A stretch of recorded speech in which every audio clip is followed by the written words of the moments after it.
This to is the a private party. party. Well, all right, how's it going, ladies and gentlemen? We're live for another video today.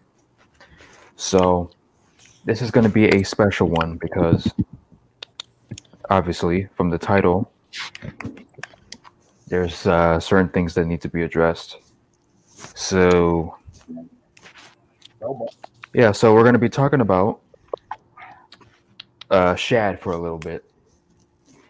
And then once we're done with Shad, and once we're done with Shad, we're going to talk about the last ride of the Road Warriors. And then last but not least, the final days of Owen Hart for the main event. So, okay, let me just post it that we're live. All right. All right, so first things first. Rest in peace to Shad. Yes, sir. Rest in power, my brother. Yep. It's a tragedy what happened. Very sad to hear. Mm-hmm. Oh, yeah. And may Allah carry his soul to paradise. Yeah, so for those of you who don't know, which I'm sure a lot of you already know at this point, that pretty much Shad was the riptide. And basically, yeah, they were in the ocean, him and his kid. And he pretty much sacrificed his life for the kid to make sure it was safe. But unfortunately, he wasn't able to make it. But yeah, I mean, it's truly sad, and it's really unfortunate.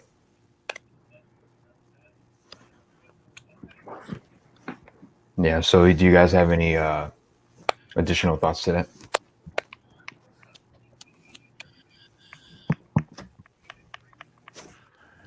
He was a good man, and for any father to do that for a son, because he knows his son, has his whole life ahead of him, and any father would make that ultimate sacrifice, and that's why right now I'm pretty sure he has graced God's kingdom. He's been granted. He's probably most likely been granted eternal life in God's kingdom now. And he's watching down, and his son can take solace and comfort in knowing that. So it'll be a sad time, and they'll grieve for a little while. And like I said, any son who loses his father like that is never going to truly get over it. But God will help him. God will help him to learn to live with it and cope with it. And knowing that his father died a hero. Absolutely.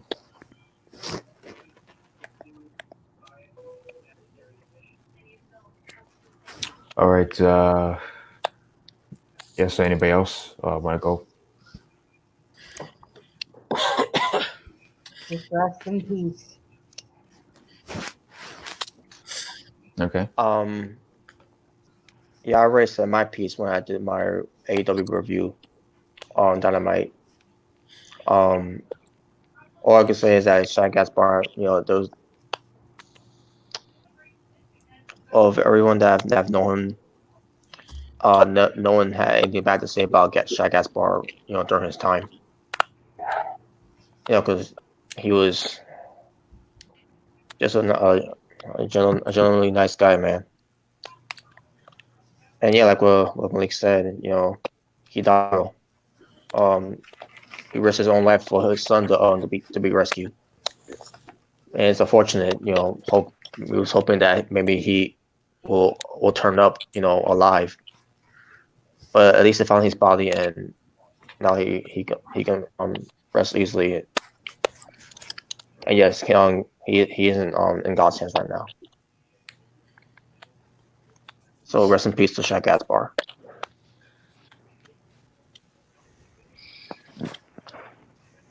All right. Brooklyn's own man. Oh yeah. Hey, Christian, can we all sing a little chant for him? Like I said, all together now, in the words of Crime Time: money, money, Hell yeah. Yeah. Money. Money, money, Hell yeah, yeah. Money. Money, money, Hell yeah. That's right. Rest in peace. Rest in power, Shad. Hell yeah. It's just very unfortunate to see somebody. I mean, no matter what you thought of him as a wrestler, it's just unfortunate to see anybody kind of pass away the way that he did. I mean, I remember hearing about the story a few days ago that he was like he went missing or something at a I think it was Venice Beach, I believe, and I wasn't sure all the details, and I was kind of like thinking like, oh, I hope he turns up. And then yesterday, of course, it was revealed that he had passed. They found his body, and it's very sad. And to hear that he basically risked his life in that riptide to save his son, that's the ultimate father. Like that's the ultimate honorable deed. I mean, what more can you say? I mean, I remember like a year or two ago, reading an article about how I don't know if anybody remembers this, but like a year or two ago, I remember hearing something about him foiling like a robbery attempt at a convenience store or something. Not sure if anybody remembers that. I do. Yeah, I remember that. Yeah. Yeah, So- it was TMT. I mean TMZ. I meant to say TMZ Yeah. covered that story with him. Yeah. So, just based on that, I knew, this is a guy he's an honorable guy, he's a good guy. And it's just a damn shame to see, or just to hear about him passing like this. So rest in peace. My condolences to his family, especially to his son. I know that's got to be hard, to lose your dad like that. Oh, for sure. All right, Jordan.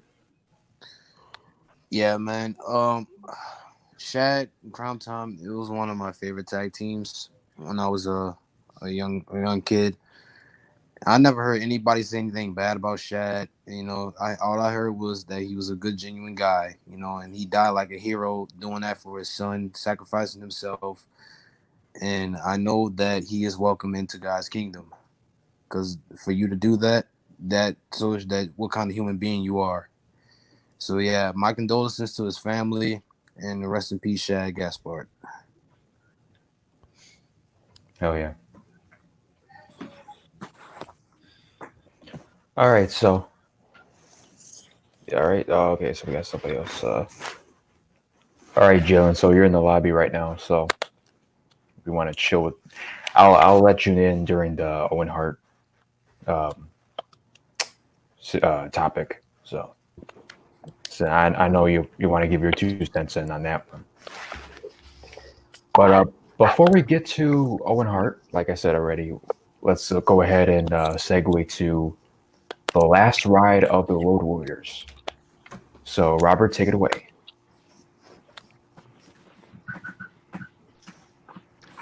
All right. One moment. All right. Let's see. DJ Pooh 21, Rip Shad 1, half of the tag team Crime Time. He's a true hero. This is my first time seeing Jim Cornette cry on the Dark Side of the Ring show. Oh yeah, definitely. Yeah, that was a shock right there. Jim Cornette showing emotion. That's not the Jim Cornette we know on this podcast. That's for sure. Anger and hate. Yeah. How good that sound? You sound good. Okay. Oh yeah, we'll get that part later with Jim Cornette. Because I felt that too with Jim Cornette, but we'll get to that later. So yeah, Road Warriors.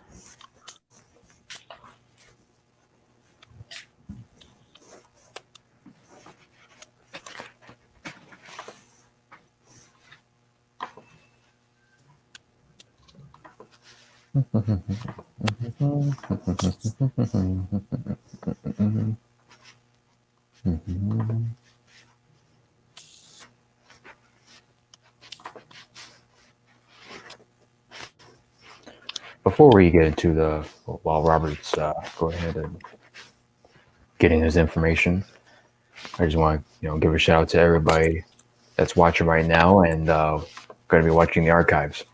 So.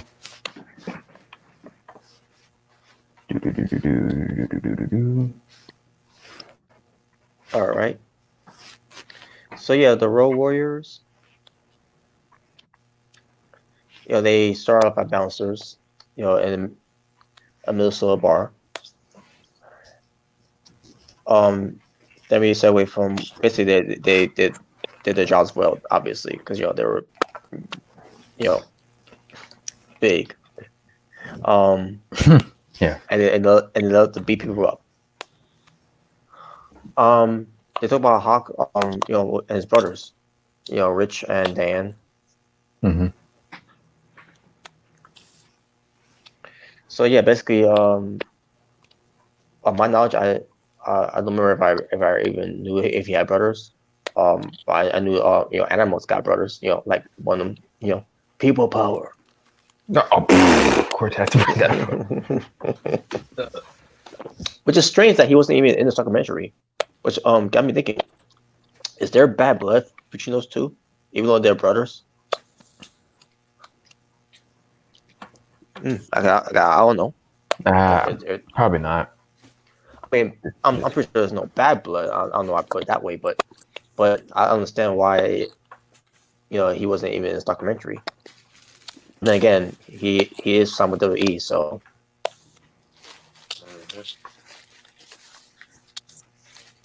Anyway, yeah. So there's that.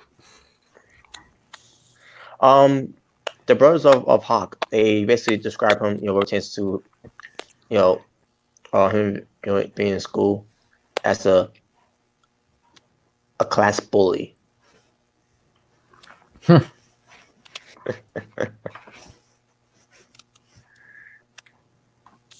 they talk about the Road Warriors, how they end up being in NWA and also being in Japan.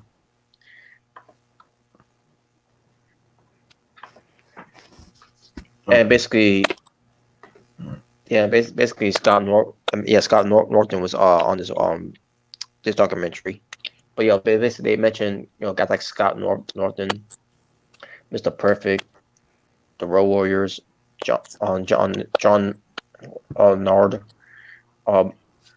Barry Darsow. And I believe it was either Nikita Koloff or Ivan Koloff they mentioned, or like an actual footage of it. But basically, Nikita Koloff is also in this documentary as well. I love Nikita Koloff. Yes. Oh yeah, he was the man, the Russian nightmare, the Russian sicko. I like watching him more than I did Nikolai Volkov, because he was just like just campy and funny. I mean, Nikita was serious. Oh God. Yeah, Nikita was serious. That's why I loved him, especially when he turned face and they became the superpowers. Oh, he was awesome. Mm-hmm. Especially their his rivalry with Magnum TA. Yeah, Magnum TA.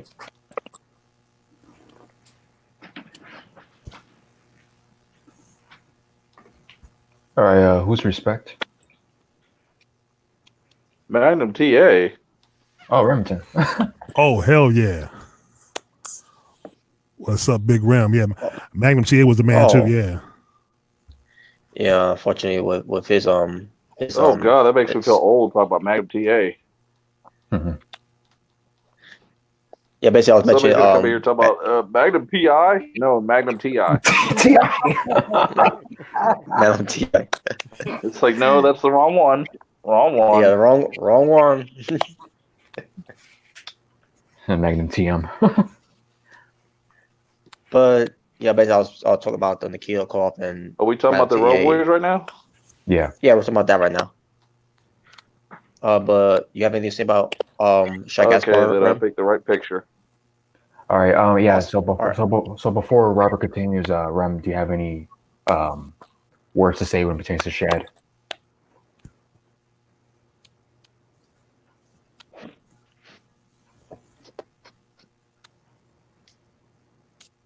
Rem, you there? Remington.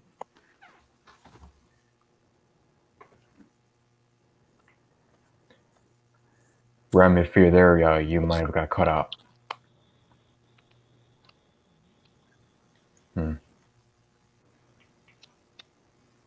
Okay, my Wi-Fi is kicking on and off. So Okay, you can still hear us, right? Can you hear me clear? Yeah. Yes, sir. We can. Okay, I have to run it off my data. It's like this Wi-Fi is fucking terrible. All right. So before Robert But continues, what were you asking me before it cut off? So Robert, before Robert continues pertains to the World Warriors, do you have anything to say when it comes to Shad? Oh, rest in peace, man.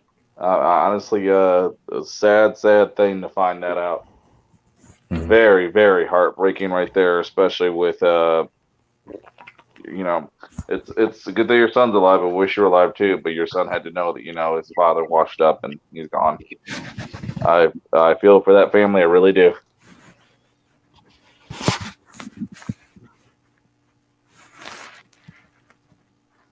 Somewhere up there, buddy, you're dancing up, going Brooklyn, Brooklyn.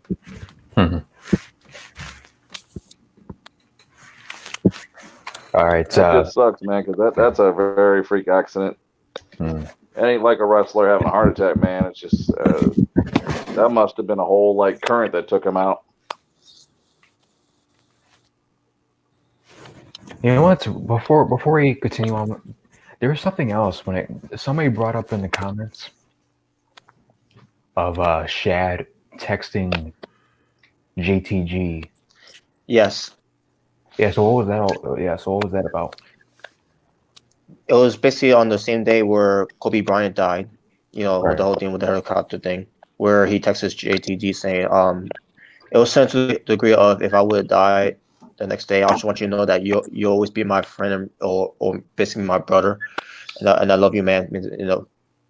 So it was that type of text that he said. What Because, kind of odds? Wow. So he says For that you to- the day Kobe Yeah, what are the odds died. of you saying that? The day Kobe died. The day Kobe died. Wow. Yeah.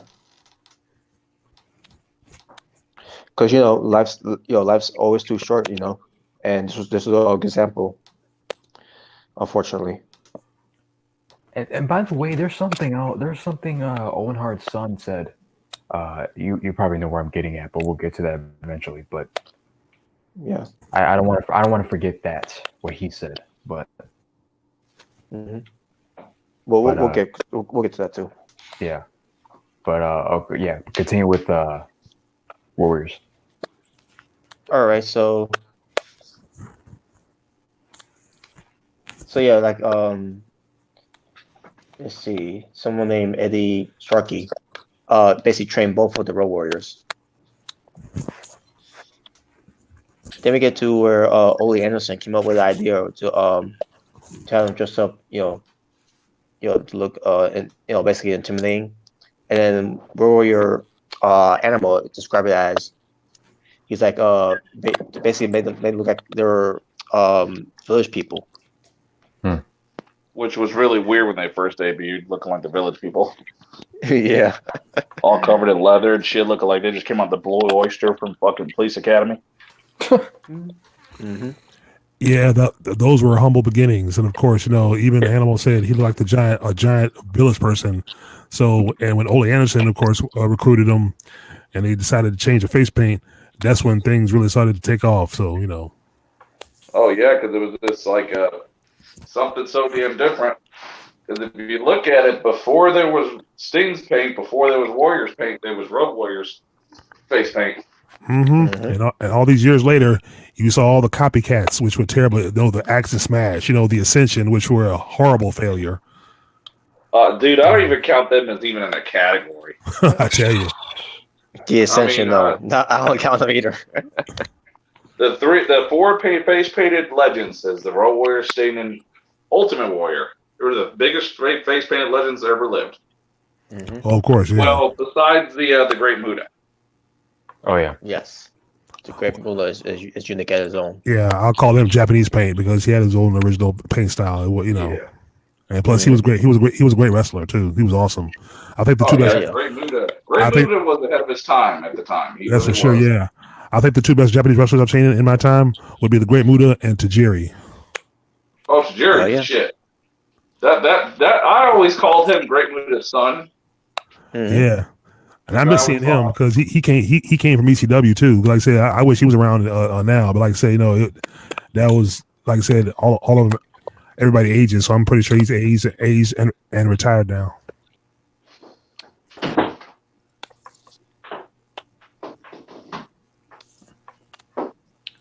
All right, Robert, continue with the story. Yeah. So then, basically, a warrior animal. He met his girlfriend, who ends up being his wife, and then they had a son. I think later on, basically, but also they went to Georgia Championship Wrestling, where Paul Ellering, who was also in the interview for this documentary, who is obviously the manager for the Road Warriors, and he was one of the best, and still one of the best managers out there.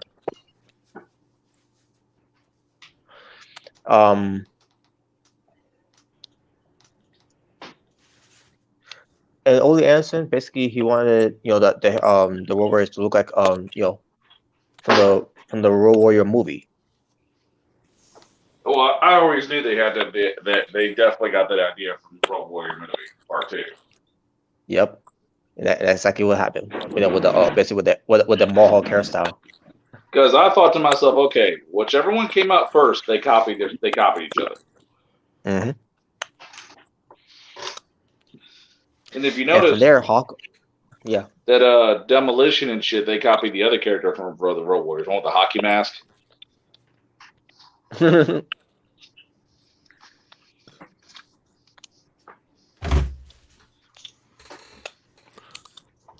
Oh yeah, I mean Demolition, the black hockey the two black hockey masks. Yeah, they definitely got that off the villain from Road Warriors because he had the hockey mask and he had the little spiky things. They stole a little bit from the Road Warrior movie too. Oh, okay. And if you know what's funny, if anybody's ever seen the Mad Max remake Fury Road, I just thought of this. The Dark Order should have made their characters look like those guys, all cracked out with paint and shit, sniffing up paint. That's what you should have made the Dark Order guys look like. Oh, okay. Yeah. That'd been cool. Yeah, that'd been cool. Just covered in fucking paint, looking anorexic like these creatures and sniffing pain, saying, yes, I will live forever. Yes, yes. All right, we got Christian back. Okay, yeah. I was wondering there. I just noticed. Oh, well, what happened? Jim Cornette kicked him out. Oh, okay. Oh boy. Now, let me say this. If my Wi-Fi goes out, continue with the story. Okay. Yeah. And that's what we did. And obviously that's what we did. Okay, that's cool. But yeah. So yeah, basically they come up with those ideas from the Road Warrior movie. Which is nothing wrong with that. Mm-hmm. No, a lot of wrestlers take their ideas from a lot of movies. Mm-hmm. That's true. Not just for movies, also for origins to actors, magicians, which has been proven over the years. Characters. I mean, you got to get your character off of somebody. You usually got to steal a little bit of something for your character, and like mash it in your own little way. Yeah. Make it look good. Make it make it believable. So I'm saying, if I was a pro wrestler, I'd watch TV. I'd watch certain music videos. I'd be like, I wonder if I took a little bit of that and mixed it with a little bit of this and give it a little bit of the edge. Okay, we got something. Yeah. And it usually works out pretty good. Yep. So let's see. Okay, so then Animal talks about the Spike shoulder pads that they use. Fucking awesome. Yes, awesome. Yes, indeed. Which is rightly so. With the shoulder pads and everything, because they need to play football.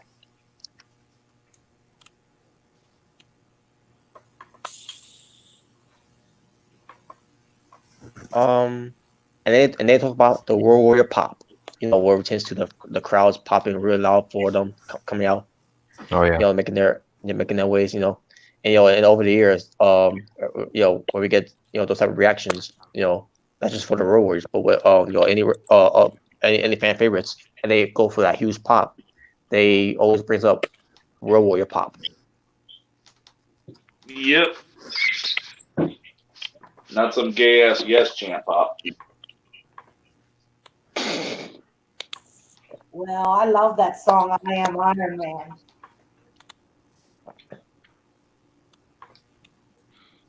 Remember when they used to come to the ring with that song? Mm-hmm. Which one? Yeah, I Am Iron Man. I love that. yeah. Oh Iron yeah, Man. that's one of the original. Oh hell, Black Sabbath. Here's the thing: the first wrestling match I ever went to when I was a kid in high school, April 17th on a Friday night, was the NWA event. My sister and brother-in-law took me, and in the main event was Dusty Rhodes and the Road Warriors versus Lex Luger, Arn Anderson, and Ric Flair. That's the reason why I wanted a ticket, because the Road Warriors in town. Like I said, when that Black Sabbath intro hit, I stood up and started rocking the air guitar, and then when the guitar hit, the boom, the rest of the crowd was just going wild. I mean, I had a blast that night. You couldn't beat Fuck it. yeah. That time. And we had good seats too. We actually had good seats near the ring. I actually saw Hawk and Animal. I mean, I had binoculars too, but Hawk and Animal were monsters. I can Oh believe yeah, that. man. Fucking Malik got to see the Golden there live and shit in person. Yeah, I went more than once too. I saw a War Games match. I saw him maybe 3 times when it came to town in 3 different events. I mean, they did say a lot about the wrestlers back then in the '80s, especially like the legends. Like when you were a kid looking up at those guys. Well, that's the whole thing about the legends. They were larger than life. My first T-shirt was a Legion of Doom T-shirt, Road Warriors T-shirt I bought from the NWA event. The thing is, I wore that shirt out until it was basically a rag. I wore that shirt like every day during the summer. Washed it, wore it again, washed it until the design faded. That's how much I love. Like as big as the Undertaker is, Undertaker explained stories about how he met Andre when he was like 14. He's like, oh my god, he was so big. And I was already a tall kid, but he was a big man. Well, the Road Warriors had a badass entrance. I loved it. Oh, of course, yeah. Like they said in the documentaries of the Road Warriors, when you knew they came out, man, somebody's ass was getting kicked. Yeah, that's for sure. Like I said, when that Iron Man ripped hit, it was awesome. I mean, it was the perfect entrance. I mean, that was the perfect entrance. No other entrance was like that. I saw NWO when it was Broad Skate. Oh god, yeah. And fucking, I love how Animal was like, oh, Hawk would grab a hold of somebody, and he'd say, sorry, man, we're gonna have to do this to you, and we'd apologize to him, but after that, we'd kick some ass. Yeah, because they were very stiff. Oh yeah, man. And I didn't mean NWO, I meant NWA. Yeah. National Wrestling Alliance. Because back then the NWA, man, that was just pure fucking nothing but wrestling. That was wrestling. Yeah, that was good. Smash Mouth. You saw fights. You saw brawls. You didn't see the BS we see now. You saw fights and brawls. Oh man, there'd be sometimes you'd actually see guys look like they were scrapping and shit, and bleeding, sweat, and it would just be a wrestling match to the point where like some guys it's like you knew this was a battle. Yeah. No offense to the new age shit, but you're not going to see, tons of flips and kicks and fucking fake little Orange Cassidy punches back then. Yeah, of course, yeah. Well, this new age ain't nothing. I mean, AEW is the closest we got to the old days. The only thing I could give more than new age wrestling is wrestlers are more athletic than they've ever been. That's about it. That's all I can say. Yeah, but the Road Warriors in the '80s, like I said, Ole Anderson put them together. So. Yeah, I got to give him props too. The one after the Minnesota Wrecking Crew. But even me giving a chance to even new age wrestling, even I'll get tired of watching a wrestling match where it's just nothing but kicks and kicks and flips and flips. Yes, eventually I will get tired of that shit because I want to see the chemistry. I don't want to see just nothing but acrobatics and shit. I want to see more than that. Mm-hmm. I want to see that. And even their promos, when they cut a promo, they got you invested real quick. Especially the Road Warriors, and especially Hawk. Hawk was a better talker than Animal. I mean, Animal was okay, but Hawk basically gave me the say the Road Warriors way. No, Road Warrior Hawk was always a good talker. No, even before that, I'm talking about like Hawk creeps you out. He would go like something like he say like something like detached retinas, torn cartilage. That's the things that dreams are made. I'm like, God damn. Everybody's gonna get in the ring with us. I'm gonna fuck them up. Shut up, Brooks.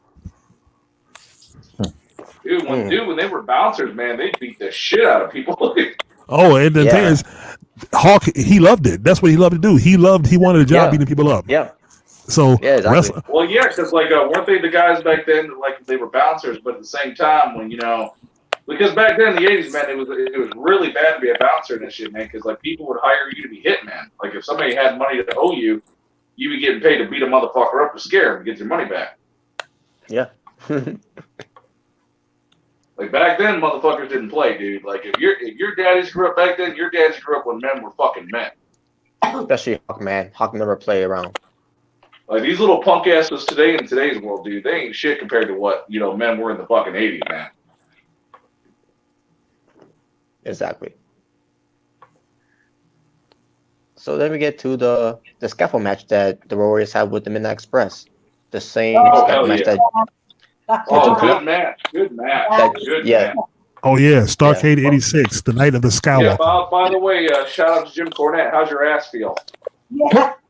Actually, it wasn't his ass that got hurt. When he dropped, he even said it in the documentary. He said he blew out both knees. And look, if you look at that thing and pause it, because that was I had that on VHS before it popped one night when I had it in the rewinder. When he hit, you could see both his knees just like jar, like they were forced to crash together. I'm like, oh shit. Because I remember watching the match and I remember him hitting his ass really hard, but I can see where he would have hit his knees first. Yeah, he said he blew out both knees, and he said he still feels it today. I bet he does. Hey, what's the fucking difference either way? How's that pain feel? Yeah, I tell you. Because I think he refused to get surgery. Probably so, because he probably said that. He probably would be in the wheelchair. No, he's thinking I would have rather had my tennis racket shoved up my ass and do that. Shit. Probably. Yeah, shine it tennis racket up real nice, turn it sideways and shove it up. Well, anyway. Because you saw when one of the Midnight guys fell, dude. Like the way he remember how like one of the Midnight guys fell? Yeah. Like the way he fell? He kind of felt like, huh? Yeah, Beautiful Bobby, I think, yeah. Yeah, Beautiful Bobby, the way he fell, he almost felt like he hit his head. Like the way he would. I was like, oh shit.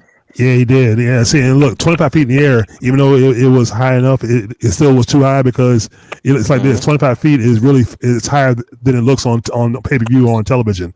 So it might have been too high. But see, that's what they had to do to give that effect. So don't worry, Hawk. I would have felt the same way being a big, bulky guy up there too. There ain't really nowhere to move. Speaking of Hawk, what's that now? This one, Dennis was with them. Yeah, Loverboy Dennis and Beautiful Bobby. Yeah. What did Stan Lane join? Dennis, I think, got fired or quit, and then Sweet Stan Lane stepped in. But Dennis Condrey basically came back with Paul Heyman, and it was like, because remember they had a Midnight Express feud. It was Loverboy Dennis and Ravishing Randy versus Bobby Eaton and Stan Lane. Because actually Dennis left and went to the AWA and tag team with Ravishing Randy, and they became the Midnight Express. So they brought him into the NWA and they feuded for a while.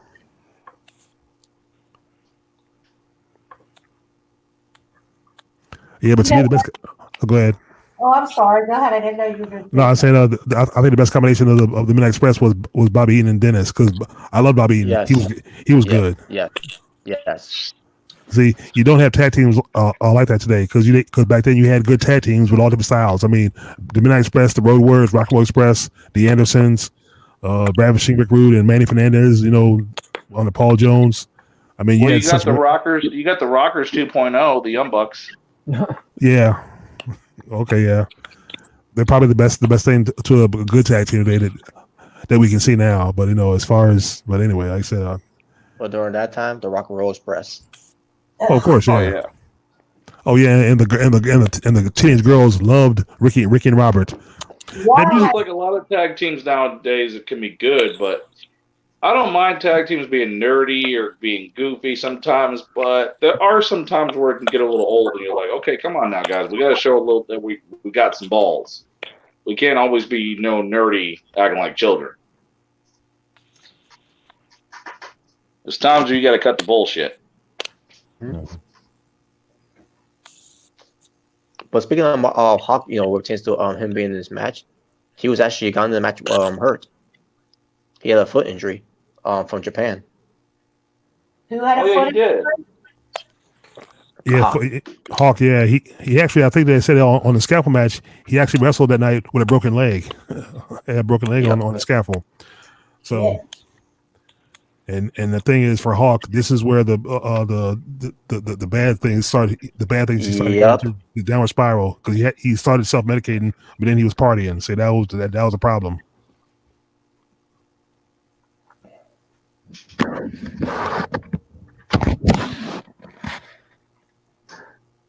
All right, continue. Yeah, one moment. Okay, here we go. So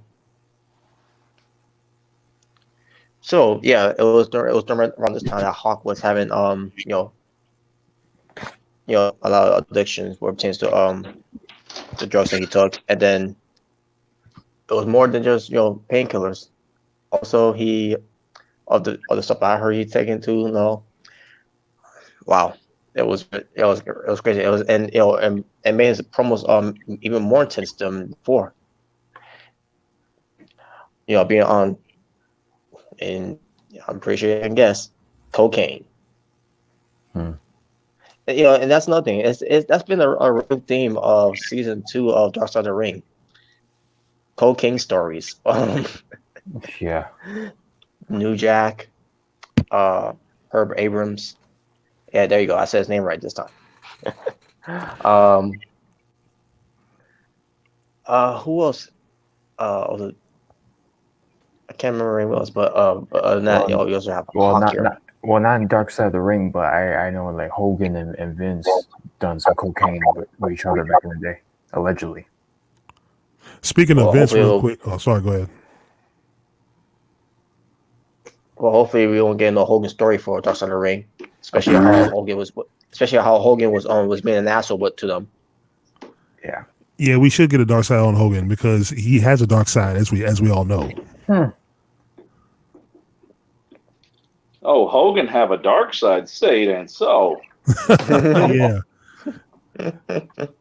Kids, when he said say your prayers and treat yourself and be a true American, he really did mean it because he didn't live Say by your what. prayers, take your vitamins, and you'll get biceps like mine. Nah, cocaine and a fanny pack and some fucking steroids. There you go. Yeah. So. What a load of crap. Anyway. Yep. Exactly. You don't care. You're a piece of shit, man. Terry Bollea didn't practice what he preached. So. Terry Baloney. Yeah, that's what he was full of too. Yeah, that's a good name for him, Terry Baloney. That's what he was full of. He was full of baloney. He's an Oscar Mayer. Yeah, you know what, Terry? You're a piece of shit, man. Rest in peace, Ultimate Warrior. But yeah, there you go. But yeah, so then and then also we fast forward to days in the World Wrestling Federation. And so from there, sorry. Yeah, so from there, the Warriors are there, but here's the thing: Vince McMahon didn't want to be called Road Warriors because here's his reason. Kerry Von Erich, who's known as the modern day Warrior, and then you got the Ultimate Warrior, Dingo Warrior. So we got that's from World Class. Basically his time in World Class. That was a stupid name, by the way, the Dingo Warrior. Yes, that was awesome. That was awesome. I'm a Warrior fan, man, but I thought that was a stupid name. Yes, the Dingo Warrior. Well, somebody that was a little intoxicated came up with that name. Just a little. acting like he came from Australia. Mm. That's what I think about What the why I hear dingo? dingo. That's what I hear about why I hear the word dingo. All I want to know is what the hell is a dingo and what the hell is a boneyard match? Hey, look. Dingo is What? like a dingo is like a version of a coyote and a wolf. Oh, okay. Yeah, that's right. Yeah. So what you're trying to say is fuck moose. Okay, got you. What? I didn't hear that. Repeat that, Rim. I didn't catch that. I'll say it. She's trying to say fuck moose. Okay, I got it. That's translation. Oh, okay. I got you. No, but look. Speaking of Australia, I'm out back, Jack. Good day, mate. Yeah, Remember him? that- Outhouse Jack, as Bobby Heenan would say. I don't give a shit. Oh God. So here's the thing with this stuff. The modern day warrior, Kerry Von was a name that he used in world class. When he got to WF at the time, he was known as the Texas Tornado. He was never known to be the modern day warrior. So what the hell was Vince talking about? Does Vince ever know what he's talking about? No, he don't. Not even back then. And Robert, he's getting his burial later on. Yeah, well, yeah. Good. So War Warriors decide, I think I can't remember who it was. It was Hawk or it was Animal, one of those two. I believe it was Hawk. They came up with the name the Legion of Doom. And, and that's where I love the name either way. It sounded like the Tom van Gunn- they drove around in too. Sounded like they were driving around the 18 van. Mm-hmm. Now, during my time growing up, watching them, I always thought they were just called Legion of Doom. And I also thought myself too, and I like wasn't another Legion of Doom at the this is me as a kid. Wasn't there another Legion of Doom names for someone? And then I like, wait a minute, yeah, that's right, from DC. That was in Super Friends. Yeah, now at the Legion of Doom. Super Friends had Legion of Doom. Yeah.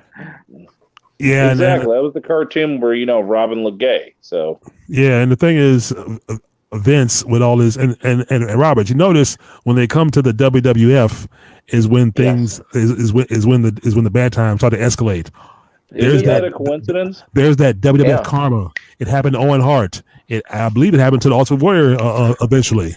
Always, you got bad things happen to good wrestlers because of Vince, and it's like it's people can say what they want when they go to WCW, and some of these guys that say I was mistreated by WCW. Yeah, a couple of them were, no shit, but yeah, I saw more better careers in there than I did in WWE half the damn time. I mean, I'm sorry, but you can't compare Ric Flair's career in WWF to like the NWA days in WCW. You can't. Nope. No, because Ric Flair was born and bred in NWA. He only went there, I think, because Dusty drove him out because when it came to But he's going to say, I had a better career in WWF. Now, Rick, I don't remember a lot of your moments in WWF, to be honest. I really don't. Evolution. Other than what? Yeah.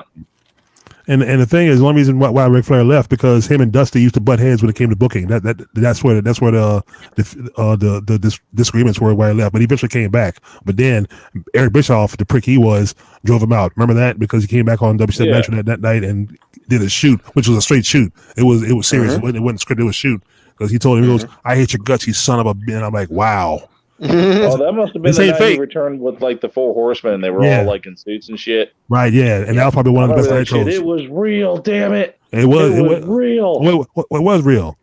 But the thing is, WCW I think only got bad because when they started buying all the old WWF talent, that's when the homegrown talent for WCW had problems because you had Ned Nash and Scott Hall and then Hulk Hogan, of course, of all people that made it a shitty place to work because of the NWO thing. Like more bad decisions during the last few weeks because of like 98 to 99. Like that was run 99 was like the worst year, and then it got bad. Yeah, because the thing is, everything was fine before Hogan and the influx of old Attitude Era stars and early 90s stars came to WCW. I mean, it was cool for the storylines, yeah, but as far as them and personalities, even Devon said it on TNA, he says those guys became a cancer in any company they've been in, especially Hall and Nash. And of course, see, the Click. Once the Click was born, that's when the business got bad anywhere he went. Mm-hmm.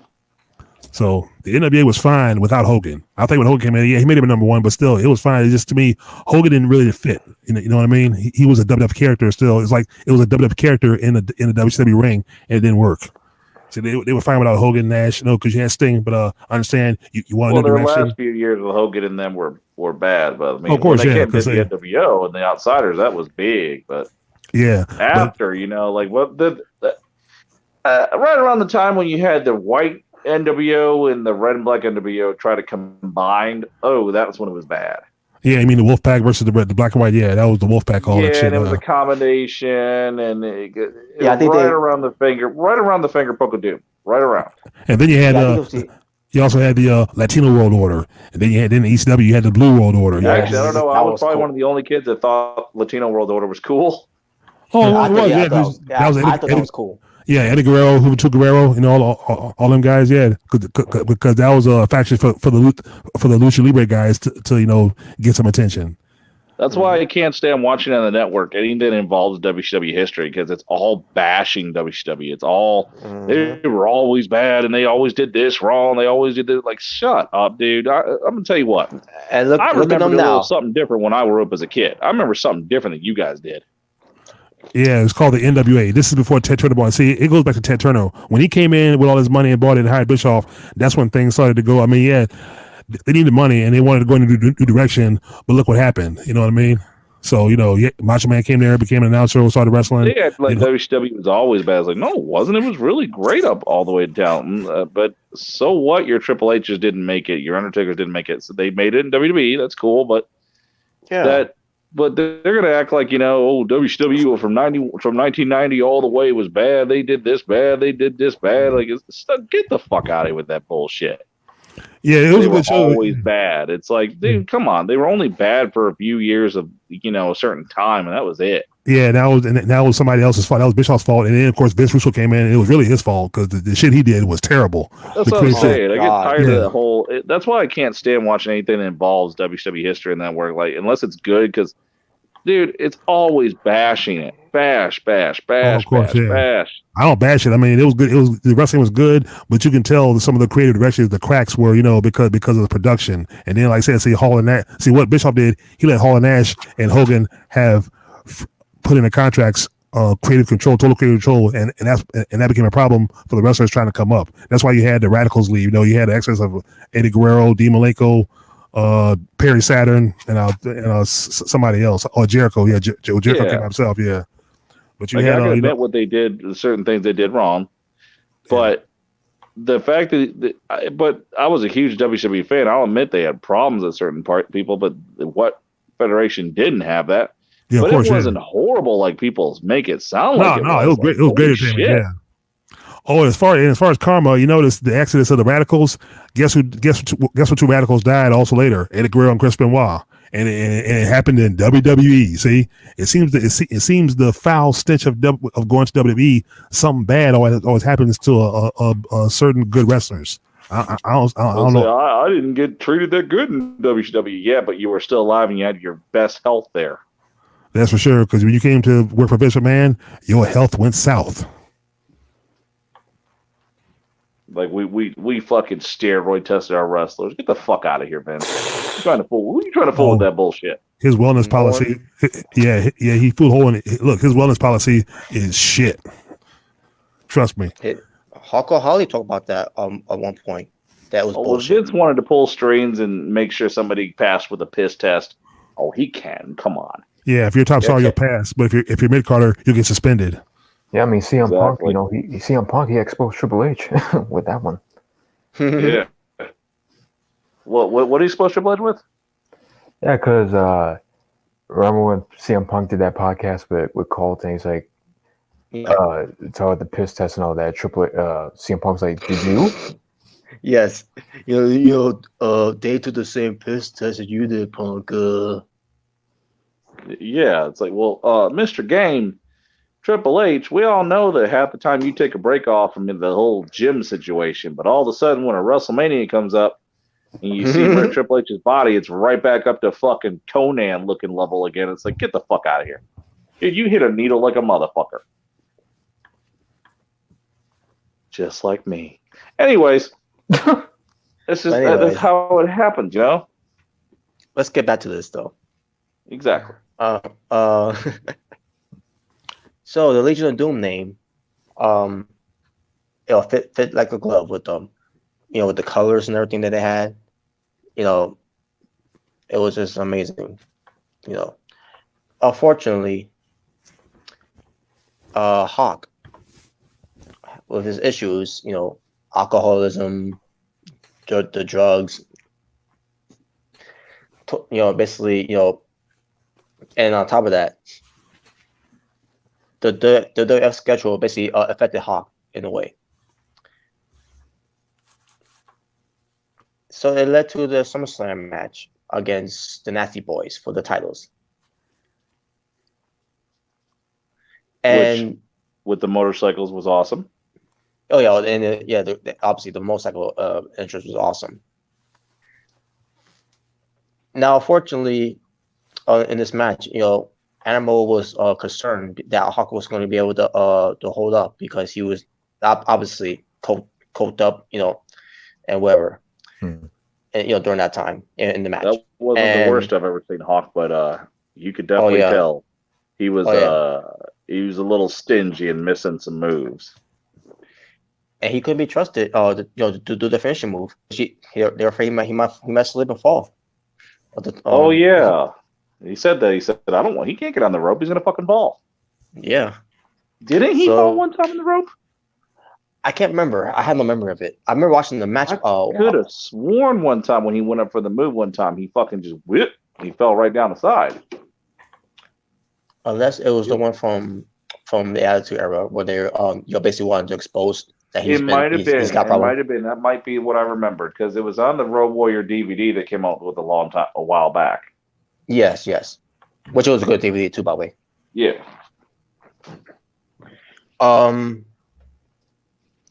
So so after that was over, Hawk quit. He quit WWF, leaving Animal there, and Paul Ellering, and overseas in Japan, I went to team up with Kensuke Sakaki. Huh? That's a long one to spell and with the tongue right there. It almost sounds like you said that Kazuki Sasaki, the other wrestler. That's what I heard. Yeah, Sakazaki. Yeah. Yes, Kensuke Sasaki.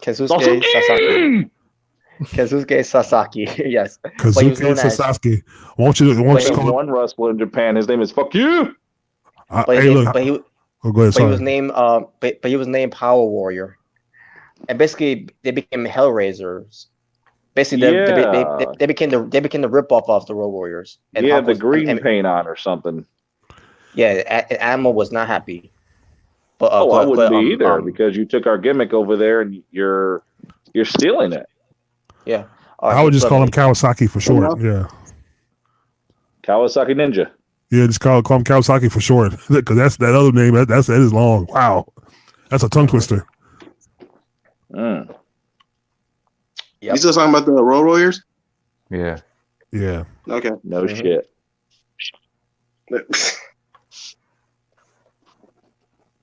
So, yeah, but eventually they made up.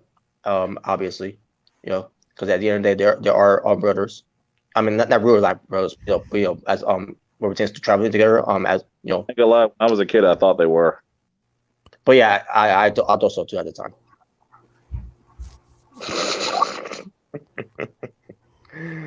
Oh well. Anyways, so then, because they couldn't trust Hawk because they wanted basically pertains to the actor era. You're not a real athlete. You got to show your characters and that, right? Remember that whole video that they always do with these wrestlers, like The Undertaker, Stone Cold, all those guys. I'm not a real athlete, that I know what you're thinking, blah blah. That's basically developing their characters, where it pertains to we're not really wrestlers in a way. I guess that was supposed to be the message which is no surprise. You know how Vince is. Yeah, it's like no shit. But anyway. But I remember seeing that. Undertaker saying, "I'm not a real athlete." No, You are. yeah. Oh my god. But anyways, so basically, during that time, Hawk, he was stumbling, which he wasn't really stumbling, but basically they wanted him to act like he was doing that because he's they wanted to use his real life situation to incorporate his character. And I didn't like it. So I remember watching it. I remember watching it. On that night, where he almost looked like he almost fell off the stage, and then what happened again? When he was stumbling, and like what's going? Like what is this, man? Like all of a sudden they because he couldn't be trusted but then again he wasn't really act like that when he was on TV. But they added a third member for Legion of Doom, and they're obviously it was Draws, who was at the time called Puke. Yeah, he's gonna yeah, there you go. I thought Draws was the nastiest motherfucker I ever seen. That was a nasty gimmick. I couldn't watch that. I mean, I just I'm like, where do you find these guys? Oh man, well, yeah, that's another thing. He actually on friends with them too, in real life. So I'm assuming that's why there's a connection. Yeah, that whole puking and nonstop. Hell, I can't do that. I wouldn't do that. It's just Even Draws played football too. Yeah, he was a Denver Bronco. Yeah. But yeah, Puke. I always thought it was a unique name, but that's not a hero there. So yeah, basically he became the third member because Hawk couldn't be trusted, and then this whole thing where he kind of Cybertron. I remember watching that show, Raw live at that time. I was scared of shit to see what's going on there.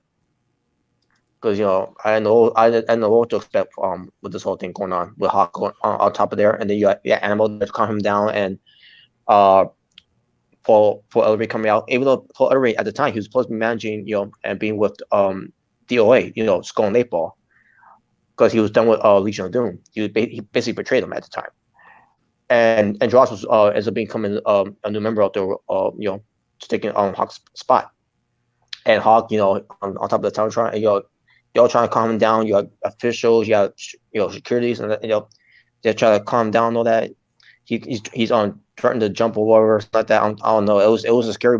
I didn't understand. I didn't understand what was going on here. And then did this whole thing with Draws pushing him off. And and they're starting to, I remember that time they were starting the fact that did he push him or it was an accident. Like come on, you could tell from watching that footage it was no accident. But they want to believe that he fell from. Obviously no, he didn't fall. He didn't fall from up there all the way down there. There was some kind of crash padding that they priced up there, whatever. But basically, that was the thing that they did with that one, and that was discussed on Dark Side of the Ring. Then Hawk ends up being part of the Christian Power team, which it was founded by Nikia Koloff. Because for those who don't know, he's very religion. Mm-hmm. And he's in a good place because of that too.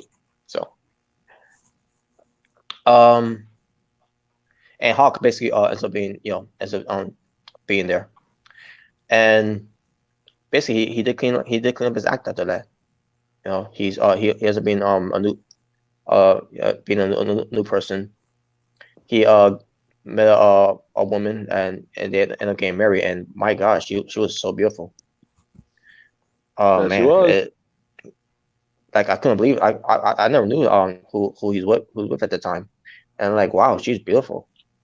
Oh, good catch there, man. So yeah, he returned his life around, and then we get to I think that shows what retains to them making a return to Raw against RVD and Kane.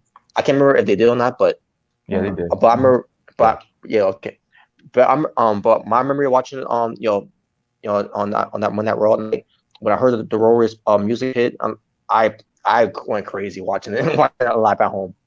I was like, holy shit, it's the Road Warriors, Legion of Doom. I was like, oh, it was through that feeling, man. That it's the Warrior pop. They fit that name pretty good too, Legion of Doom. Yep. They made you think that shit was. Yep. Oh man! Now they didn't win the match, obviously, but it was just a great moment to see the Road Warriors back in on that during that time, 2003. And then unfortunately,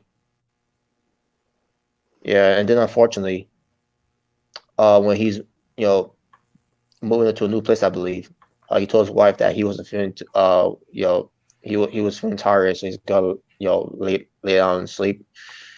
Oh yeah, when he was in that when he was putting packages away or something like that, the boxes. Yeah.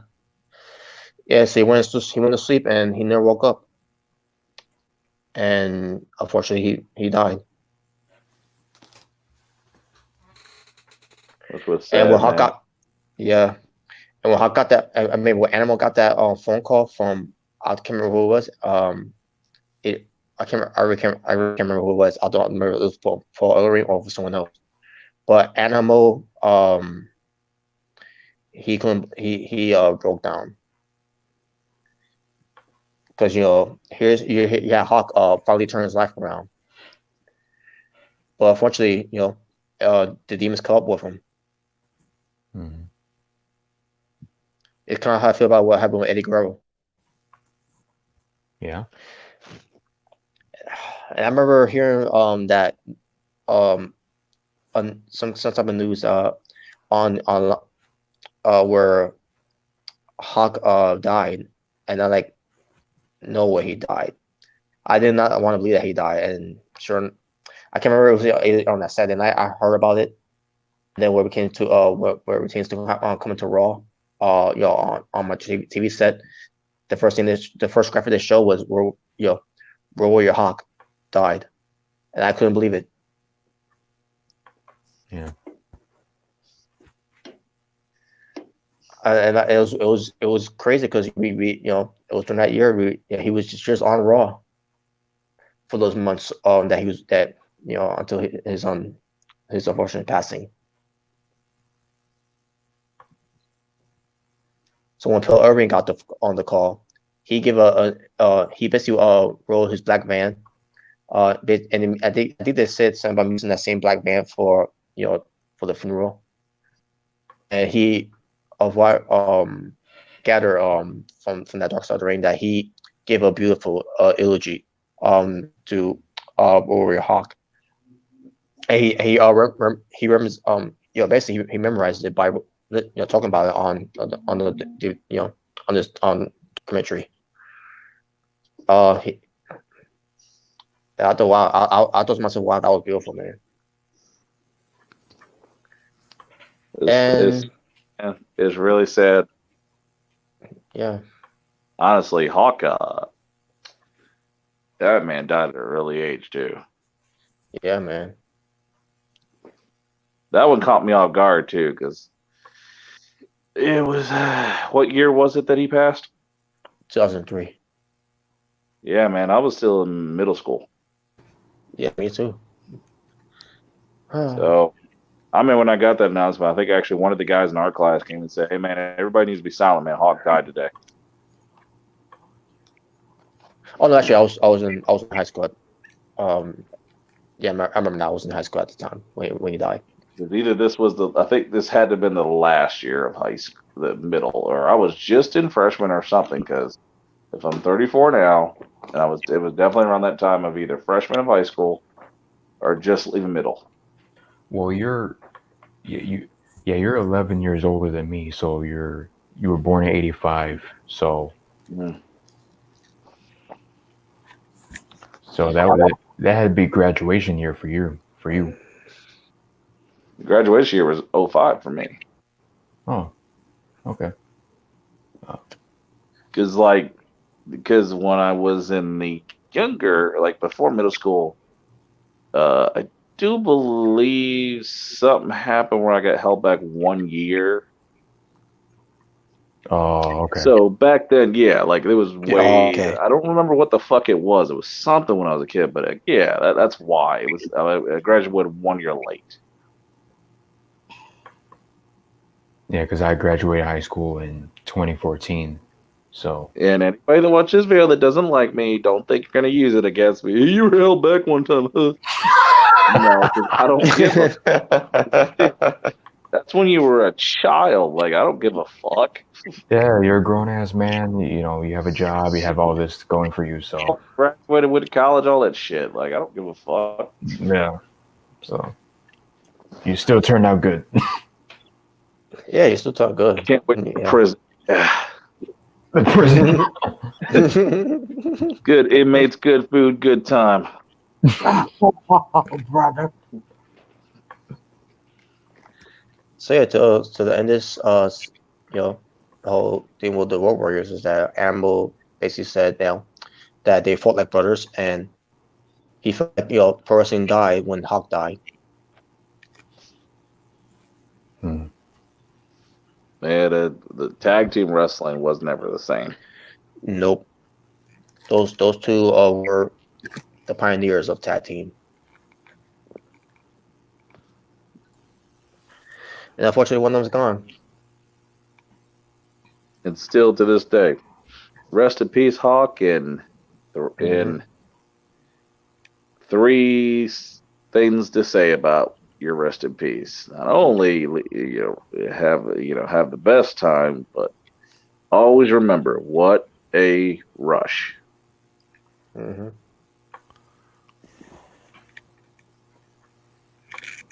Yeah, buddy. So yeah, you guys have anything else to say about this whole thing with the Road Warriors? Yes, sir. They were pioneers of basically entertaining good tag team wrestling / brawling. That's why I loved them. I became a fanatic when I was a kid. I started seeing their pictures in the magazines, wrestling magazines, and I got fascinated with their whole look. The face paint and everything, especially. I said these guys are badasses, and that's when in '86 I turned off the WWF even back then with Hulk Hogan, because the Road Warriors were more entertaining and more realistic than Hulk Hogan ever was. And I said I'm turning off WWF because this is the shit right here. So. Yeah, because what's the whole part about the whole WWF back then was more like a fictional character kind of thing, and WCW, NWA, all that stuff was more like they were actually focused on more the wrestling category instead of entertainment. Yeah, and the thing is, when they were focused on wrestling, you were entertained, because I was thoroughly entertained at the first event I went to. I was thoroughly entertained. I stood more than I sat because I was so excited. I saw Vladimir. Road Warriors were the shit, man. They really were. I saw the Koloffs. I saw Vladimir Petrov. I saw Rick Rude back then. I saw Wahoo McDaniel. And see, NWA back then, to you new age wrestlers now, to you kids now that watch wrestling, see the NWA days, AWA days, see those were like the OVWs for your new wrestlers now. That's where a lot of your legends started, was like the AWAs and NWAs. That's where their stomping ground was. Mm-hmm. Now it's unfortunate with these territories that were around, and they were great with these great old school wrestlers. It's unfortunate they're no longer here anymore because by Vince McMahon, by destroying the territories and now owning the rights of those footage, you're never going to be seeing those type of footage. How great they were. Because kids these days that know who Scott Hall is, they know who Razor Ramon is, but they don't know who the Diamond Stud was. Diamond Stud. Yeah, it's true. it's a slap in the face of professional wrestling that this man has those rights, to hold possession of those. That's true. And we never get to see them. And if we do see them on DVD, whatever, I just understand a lot of times when a lot of the new age press fans, they can like what they want, but it's really sad because down the road eventually people are going to forget about a lot of the legendary shit that really started it. Yeah, because a lot of them don't really give a shit about their history. Yeah, they just know what they know here and now. That's why we were blessed, at least I was, to be born in '71 when right before the golden era. So you know, and it won't get lost because it'll still be out there. As long as people like us are around doing YouTube videos, we will always remind them of what the true wrestling history pioneer and what good wrestling is. Not the Exactly, because nowadays you tell somebody, yeah, it's like nowadays you say, "Hey, young blood, who's the best wrestlers in the world you remember?" Stone Cold and John Cena. No. See, that's what you just remember from your mind. It kind of actually makes me a little ill, and I don't care if anybody says this just because I'm a Sting fan. But it does kind of rub me the wrong way when I ask a lot of people, you know, when you grew up watching wrestling, and I hear that word of who's Sting, and it just rubs me the wrong way. It really kind of pisses me off when I hear a person that's my age or even just a little older that has the nerve to tell me I watched WCW Nitro, I watched WWF, but you don't remember Sting? I don't get it. Yeah, he's one of the biggest stars to ever come in WWE. So. Of the 90s. Like, I was like, I don't get it. Like, you remember the NWO. How the fuck do you remember the NWO but you don't remember Sting? I don't understand. That's like taking peanut butter away from jelly. It doesn't mix. I mean, Sting versus the NWO? You gotta be lying to yourself at this point. Oh, I remember the guy that had white face paint that fought the NWO. That's Sting. Hello. That's Sting. And plus, it's Sting just was like, there. Fuck, man. Yeah, and like nobody remembers his beach blonde gimmick either. They only remember that black and white shit. That's the thing, it's great. I remember. I know. I'm gonna remember the Sting. Yeah, because you paid attention to wrestling. But man, I'll tell anybody, like, you remember what he looked like before that? Right? Yeah, I remember. Yeah. I know where he came from. Say, I don't remember him looking any different.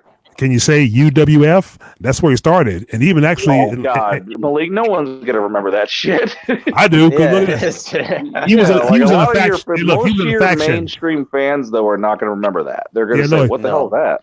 He was in a faction. Hot Stuff International, Sting, Rick Steiner, Hot Stuff Eddie Gilbert, and Missy Hyatt. Exactly. That was right after the Blade Runners and shit. Yeah. Try to tell a fan right now. Hey, remember the Blade Runners? Huh? And look, Sting and Ultimate Warrior, right? Sting and Ultimate Warrior were tag team partners. They were good friends. They were best friends. Dutch Mantel was his manager. Oh, dude, you wouldn't believe how many people I've said. Did you know the Ultimate Warrior and Sting started off as a tag team? Oh, I never knew that because you don't pay attention to your history. Even don't pay attention. Look it up. But you know that John Cena started off as the fucking prototype, but you don't know that? Yeah. Exactly. Yeah.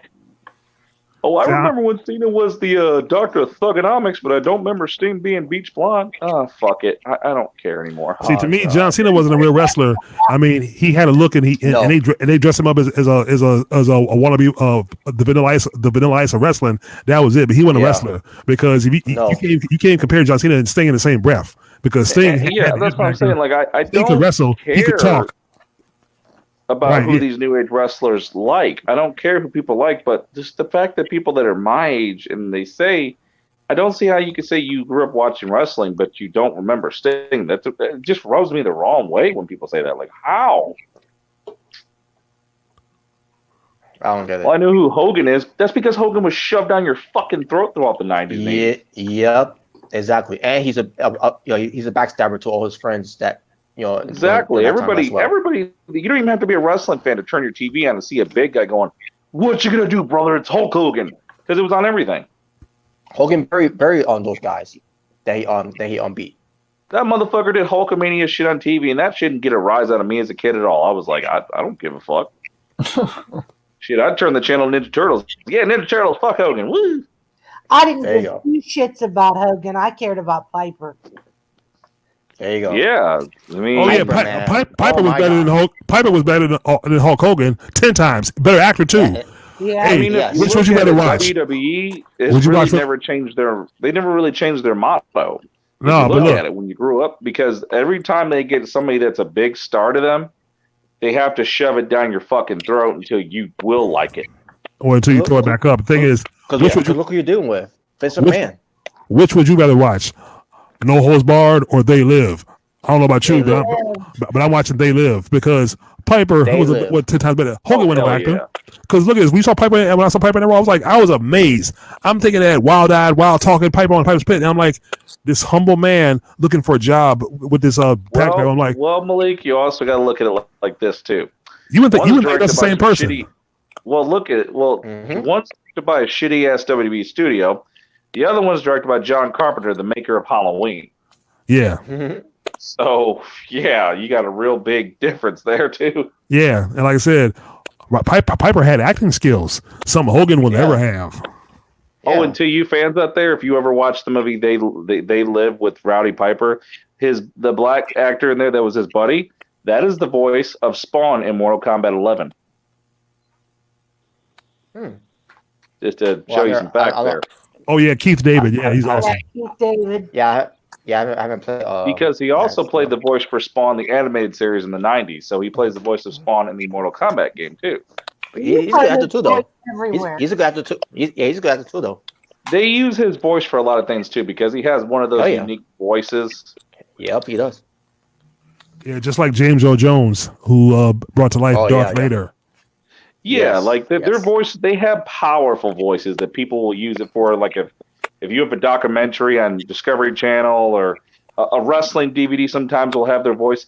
He also did the commentary for the Monday Night Wars Blu-ray between WCW and everything. That was his voice. James Earl Jones' voice excites me. I get goosebumps when I hear his voice. Oh, there isn't one person out there that's never met that man and said, "Uh-oh, Darth Vader," because it just comes right at you. It's the first thing you think of is Vader or Mufasa. Mufasa, yeah. Yeah, same guy. Yep, yeah. His voice is great. And you notice in the remake, they didn't replace him either. They said they wanted him to return to be Mufasa again. Yep. I hear his voice in a phone book commercial. And then in one of the scary movies, he got hit by a bus. They did do that. Yes, I remember. Oh, man. My grandparents actually got a picture with James Earl Jones. They did a movie with him. They said he was a nice man. Well, I believe it. Yeah, you can tell he's very nice and probably a very smart man, too. Yeah, and I remember the phone book commercials. Yeah, he says, take the phone off the top of the refrigerator and do a little light reading. Yeah, I remember that too. And remember? Dude, one of my favorite movies with James Earl Jones, Coming to America, Eddie Murphy's dad. Oh, hell yeah. Yes. Anybody who throws pillows at my son's feet will answer to me. I will make him suffer. I love how their punishment's in a hot tub with naked chicks. Oh, what a great punishment. Oh, yeah, great. Yeah. And Arsenio Hall go, well, thank you, Your Majesty. Oh, thank you, Lord. He said, I want you to bathe him thoroughly. Oh, yeah, that must be a good bathing. Yep, he goes, son, I've always since you had sex with your bathers. I know I have. I bet you did. It's really great, Father. Yes. As a matter of fact, I'm still waiting for them to make Coming to America 2. They're still doing the rumor about it, and I'm really I saw a poster for it. I don't know if it's a fake poster, but it's got it's Eddie Murphy. I'm saying they're older, but it's got somebody else. I guess I don't know. I saw it on Facebook. I keep hearing they want Kevin Hart to be his son, and I'm like, Oh no! I wouldn't. No, man. Yeah, Kevin Hart is different. Kevin Hart is supposed to be the new face of comedy today, and I guess in a sense. I mean, he's funny. I'd rather he's have funny, 69 man, as his son. That'll be better. No. What? Are you kidding me? No. Who do you say? Mufasa, come here. Come on. No, who do you say? I didn't hear it. 6'9". I'd rather have 69 as his son. That'd be better. Oh, I don't know what that is. Was he a rapper? Yes. You don't want to know who the fuck that is. Oh, okay, he's garbage. He's garbage. I'm not when it comes to rap, I don't listen to the new guys. I'm so old school. I'm still Dougie Fresh, Houdini, and the Fat Boys. Dude, exactly. He's one of those new guys. America, man. I love that damn movie. I'm in America. Fuck you. Yes. Fuck you too.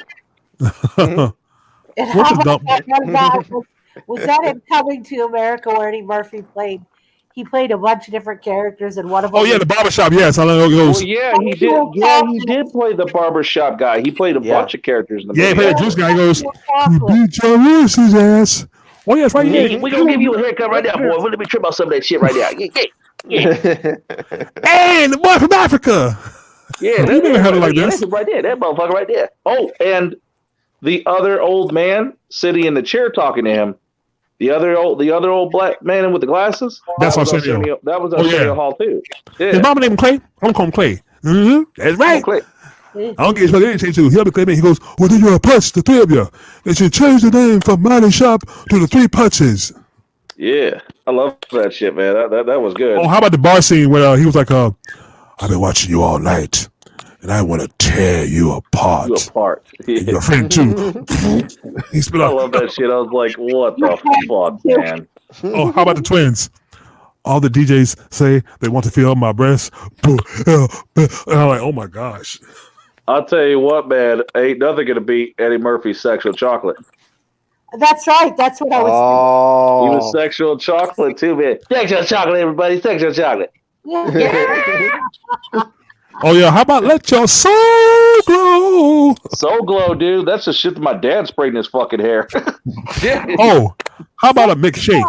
Oh please, we're McDonald's. Shit, man. My dad had all that fucking permy fucking hair where he be spraying that shit. I'm like, oh man, my dad has some soul glow shit. Yeah, that Jerry curl. Oh my god, Jerry curl, man. Yeah. Oh, that was the best part of it. Jerry curls. I'm a fan of Jerry curls with his shit, man. Like if you, I'm gonna tell you what right now. If your daddy was back then and he had some soul to his ass, your daddy had some damn perm action going on. Mm-hmm. Yeah, he had the activator because that's what NWA used when they were out with Jerry curls. Like you look at your old couch, like, hey dad, look at your old perm stain. Shit. Your soul glow stay still on the couch. Sexual Chocolate was great, man. It was. Yeah. Mm-hmm. So that's where Mark Henry got that from. Yeah. Oh, by the way, before we go back to the subject, there is actually Soul Glow and Sexual Chocolate t-shirts out, and I want both of them. Wow. Okay. I want those damn shirts. I'm gonna pass on that. I'm it was funny, but I wouldn't want the Soul Glow shirt. Shit. Yeah, not me. Hey, but more power to you, Ram. You go ahead. You go ahead and represent. Oh boy, Coming to America, James Earl Jones. Those are some good movies. Oh, Eddie Murphy. To me, Eddie Murphy is still funny. Oh, have y'all seen his joint on Netflix? Dolomite. I heard. I saw it. It's I good. haven't caught it yet, man. I'm still waiting for Eddie Murphy because I heard about this and I know what's going to happen. But he does want to come back and do one more fucking stand up, and he's just waiting to do it. Okay. Wow. I want to see him do. And I will watch that shit. I am down for Eddie Murphy coming back to stand up. Yeah, look, I like to see him do one more Beverly Hills Cop. I like to see Axel Foley come I'd like to see that one too, more Beverly time. Hills Cop. I'd like to see another one of those. Because I loved, if any movie I like, my favorite ones to watch, other than Coming to America and Trading Places, all three Beverly Hills Cops. Axel Foley. Mm-hmm. And we also got to remember another actor that was kind of getting his start in that movie, Samuel. Oh, Samuel Jackson? Yeah, he was the robber at McDonald's. Remember? Right, yeah. The one he goes, who the fuck is this asshole? Who the fuck is you? I warned you. I'll be forced to thrash you. Fuck you. Fuck you, motherfucker. I grew up on those cops of Eddie Murphy. Oh, of course, yeah. I just remember. Like I said, his lines and the cursing and everything when he was teaming up with Taggart and Arsenio Rosewood. Hall, Eddie Murphy, and fucking Samuel Jackson on that set had been cracking the fuck up.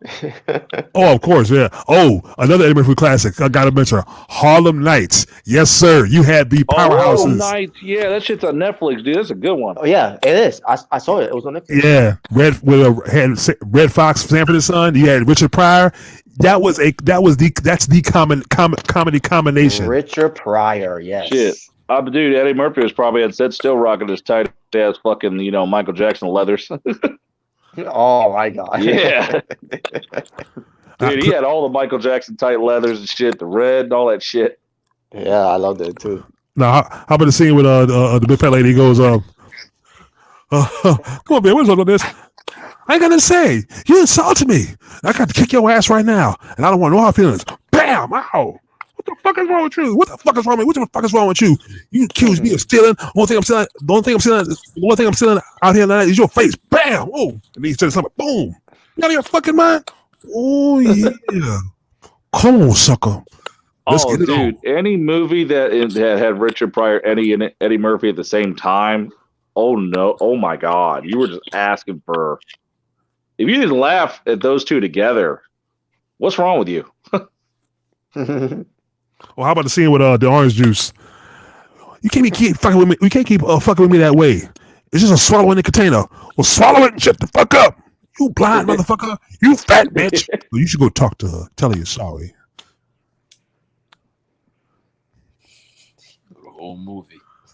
You tell Bill Cosby when Bill Cosby call you back. Tell that motherfucker to suck my dick. Before you dip your spoon into the pudding, make sure you wear the Cosby condom. I love fucking Richard Pryor's reply to Eddie Murphy. He's like, next time Bill Cosby call you back, tell him to suck my dick. I'm like, damn. That Jello pudding eating motherfucker. Yeah, he was Jello pudding fucking motherfucker. Dude, Richard Pryor didn't give a shit who he told off. He didn't give a fuck. Oh, so you saying Richard Pryor didn't like Bill Cosby? Well, it's because like Eddie was telling him, he said, yeah, because Eddie Murphy said, Bill Cosby, his kids went to my show and they got offended. It was one of his old stand-ups and shit. Eddie Murphy was like, his kids went to one of my stand-ups and shit. He said I was cussing and like, no shit, it's my fucking stand-up and shit. And that's what and Bill called him up and said, you shouldn't be saying all that shit, boy. You should, all the cussing and all that bullshit.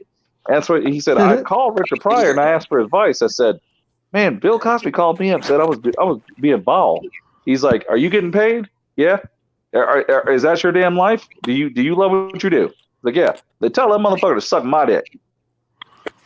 I'm just, back then, eating motherfucker, that's your life. Yeah, look, I think because Bill Cosby was clean and he just tried. I guess he didn't care for his thing wasn't cursing. He figured he could be clean. He was, but at the same time, your little boy went to Eddie Murphy show. You should have known what was going to happen. Yeah, that's for sure. Yeah, true. Yeah, and then all these years now, it's coming out that Bill Cosby wasn't clean himself because I guess of all allegations because he's in jail. So because Richard Pryor, he didn't.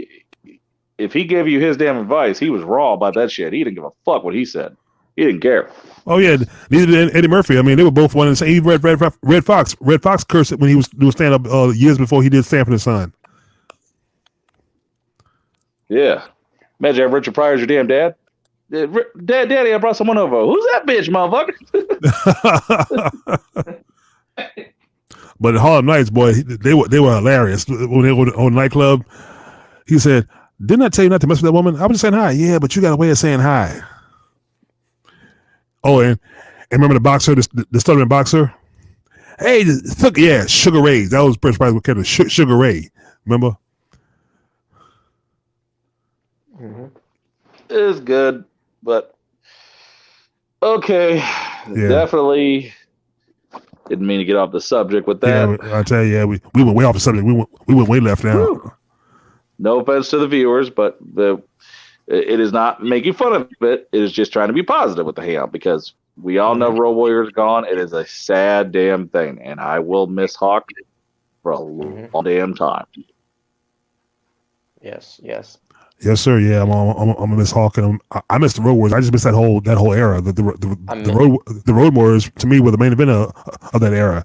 They just made the wrestling product much more enjoyable because when the shows came on, you knew somewhere sometime you would see the Road Warriors. I mean, you didn't. Yeah. A lot of times when the Road Warriors went on, I was disappointed. I was like, damn, no Road Warriors tonight. I was pissed. Yeah, man.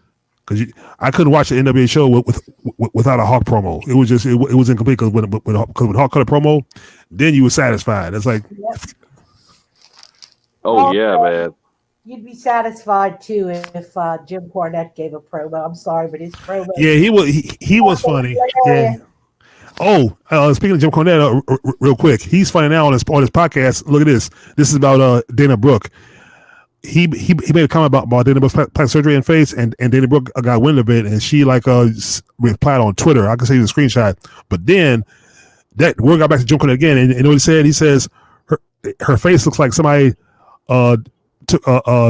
did plastic surgery with a power drill and then a putty spatula. I'm like, oh shit. Oh, he's I mean, a he laid into Dana Brooke good, but look, Dana, he's right about in that sense because Dana Brooke. If you look at that Dana Brooke's face, you can tell. Yeah. You can tell the lips are surgically enhanced because that's a whole lot of collagen. I'm just sorry, and the rest of it, So that was a good. It was an insult, but it was a good insult because it was a good analogy.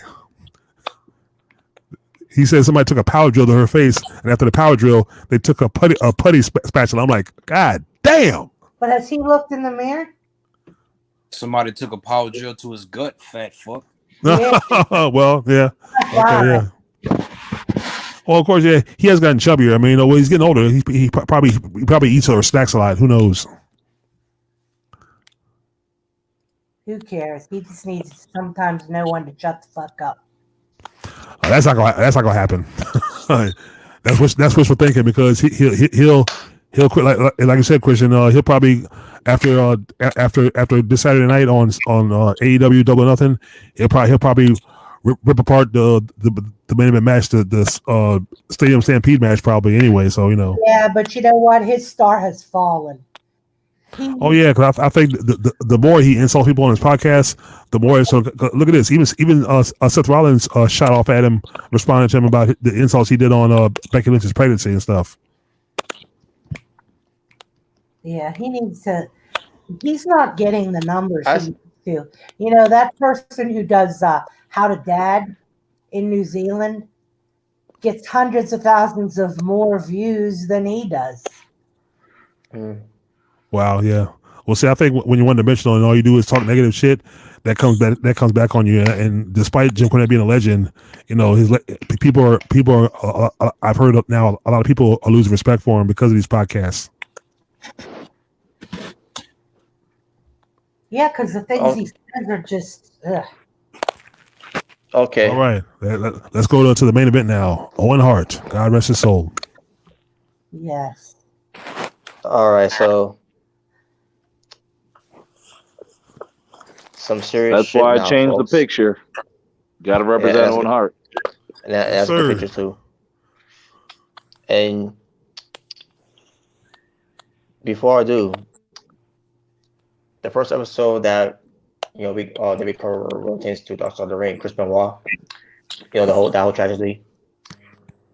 With the viewers of those that got the most views. On Vice, where they got 320,000 viewers with a 0.14 ratings.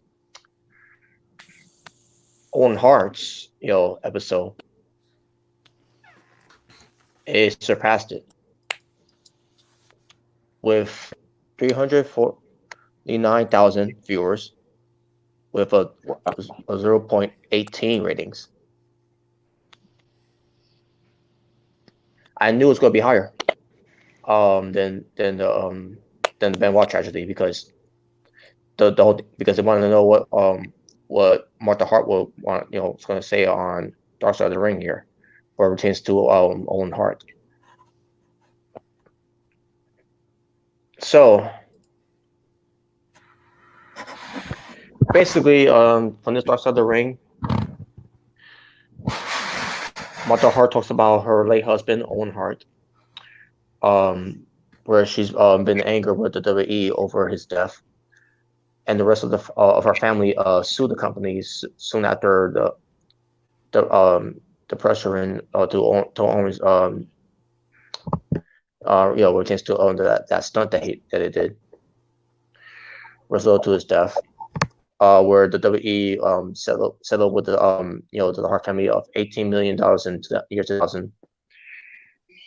While other members of the Hart family eventually made fences with the WWE, Martha Hart was the only one who didn't. And I don't blame her for not forgiving WWE for that, which is also why during that time, where all this time where Martha Hart refused to make any fences with WWE, we have not yet to see Owen Hart to be inducted into the WWE Hall of Fame. And after this episode of Dark Side of the Ring, And yes, over the years, I'm pretty sure I'm not the only one who feels this way too. I thought she could have just got over it in a way and just amends with WWE in a way to at least help to benefit the Hart families and all that. But after coming from for a little bit of Walker from Juggl's podcast because she was on there, she didn't get too much details of it until we got to Dark Side of the Ring, where she gives her full details about this whole situation of how they handled the death of Owen Hart, and which is why we will never see Owen Hart in the Hall of Fame, and neither should he be in the WWE Hall of Fame. It's sad, but at the same time, it's like the Hall of Fame was just such a fucking sham. Mm-hmm. It truly is, and no disrespect to guys like Eddie. No disrespect to guys like Eddie Guerrero, Roddy Piper, Bret Hart. I could go on with these names. Andre the Giant, Jake the Snake Roberts. But when you got someone like a Donald Trump, a Drew Carey, and again I could go on with this. And the way they do this too, when they use the Hall of Fame as marketing.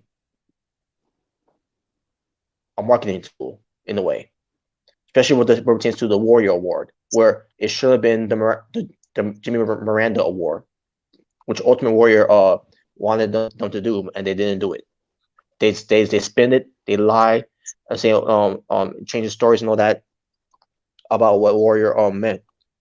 They basically spin it in a way to benefit them.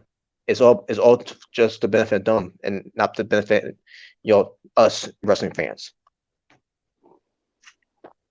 And to think about what they're trying to own by trying to get Owen Hart into the Hall of Fame, they would have benefit a lot of money in their pockets for on behalf of him based on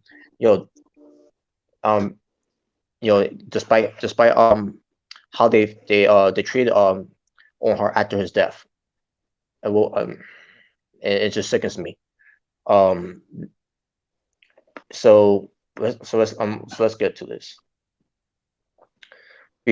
So basically Martha Hart was obviously she was in an interview. Also, Owen Hart, who's the son of Owen, and also Adina Hart. They look just like Owen. Yeah, they do, dude. They're identical. Especially the daughter. Especially the daughter. She looks like she's the spinning image of Mommy End. Both. Mm-hmm. Yeah. So basically, they cover Owen Hart with him being a great wrestler, which he was, but it pertains to him, doing acrobatics, doing these fans nowadays who hates flippy flips, right? Yeah. Well, look at Owen Hart, folks.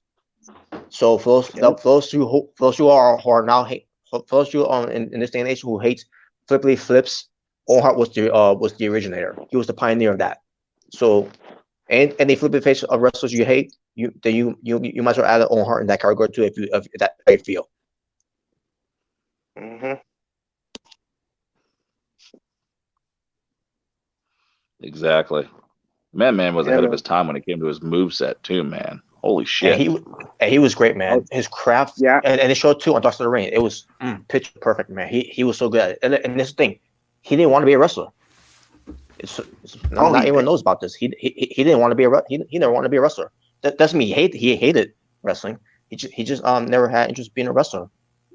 Despite coming from a wrestling family. Oh wow, I didn't even know that. Yeah, that's. I mean, I knew before, but Dark Side of the Ring they made sure to end that as well. Those who didn't know. I forgot about that. So that's a big deal of that. But Owen Hart, he's a hardworking man, and he sure proved it. No matter what no matter what career he chose to do. That he was. That man literally wanted to spend more time with his family than he did wrestling. Yep. Yeah, he was a hardworking man. He was a family man too. Yeah, he basically spent his career trying to making money to try to find a way out of wrestling. So he was smart. Yes. And you know what? Yeah. I think Vince knew that. So that's why the way his death went down, it will forever be shady. And we'll, yeah, Oh, we're very. gonna get to that That- I They too. mean, could have that's done so big much with time Owen Hart. shady. Big time.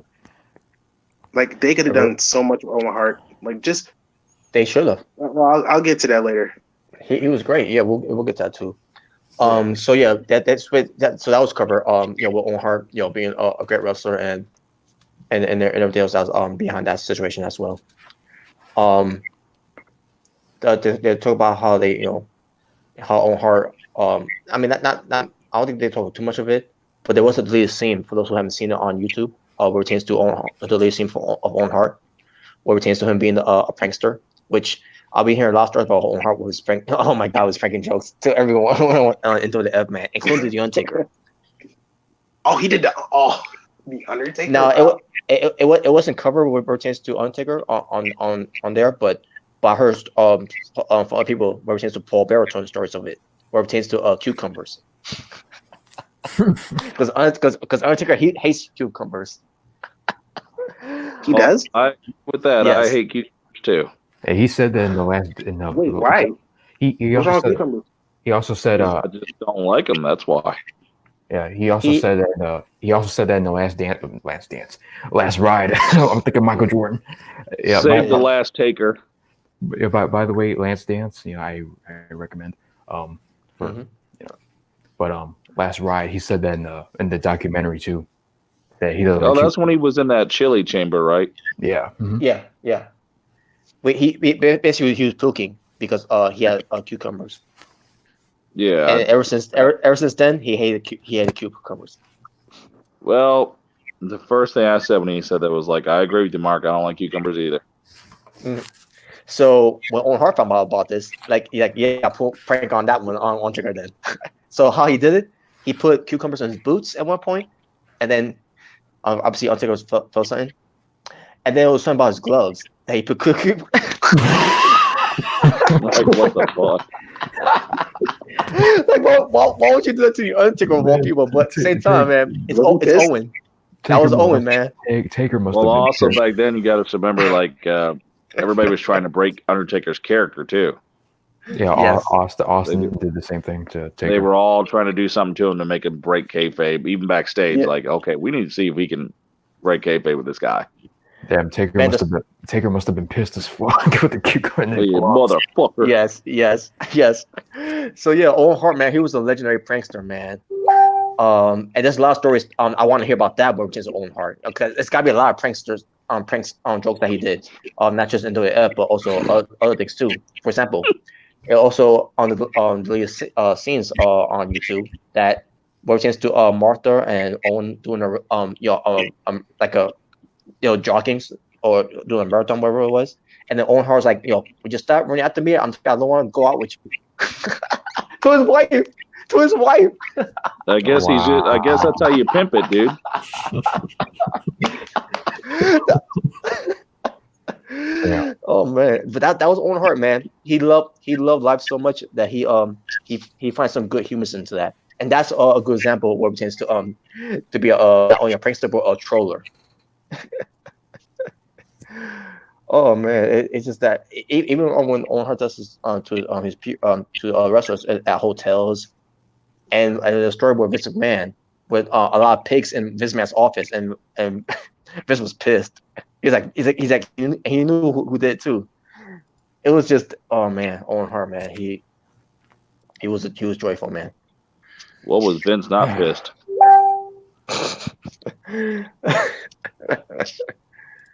So, That's a good point. Yeah, when was Vince not pissed, or when was Vince never an asshole? Right. Oh, that was almost all the time. Mm-hmm. Vince the Dick. I thought it was Vince the Grapefruits. Well, it's usually Vince McMahon. Yes. So, basically, she talks. Martha talks about how she travel with Owen, in these rotates wrestling, And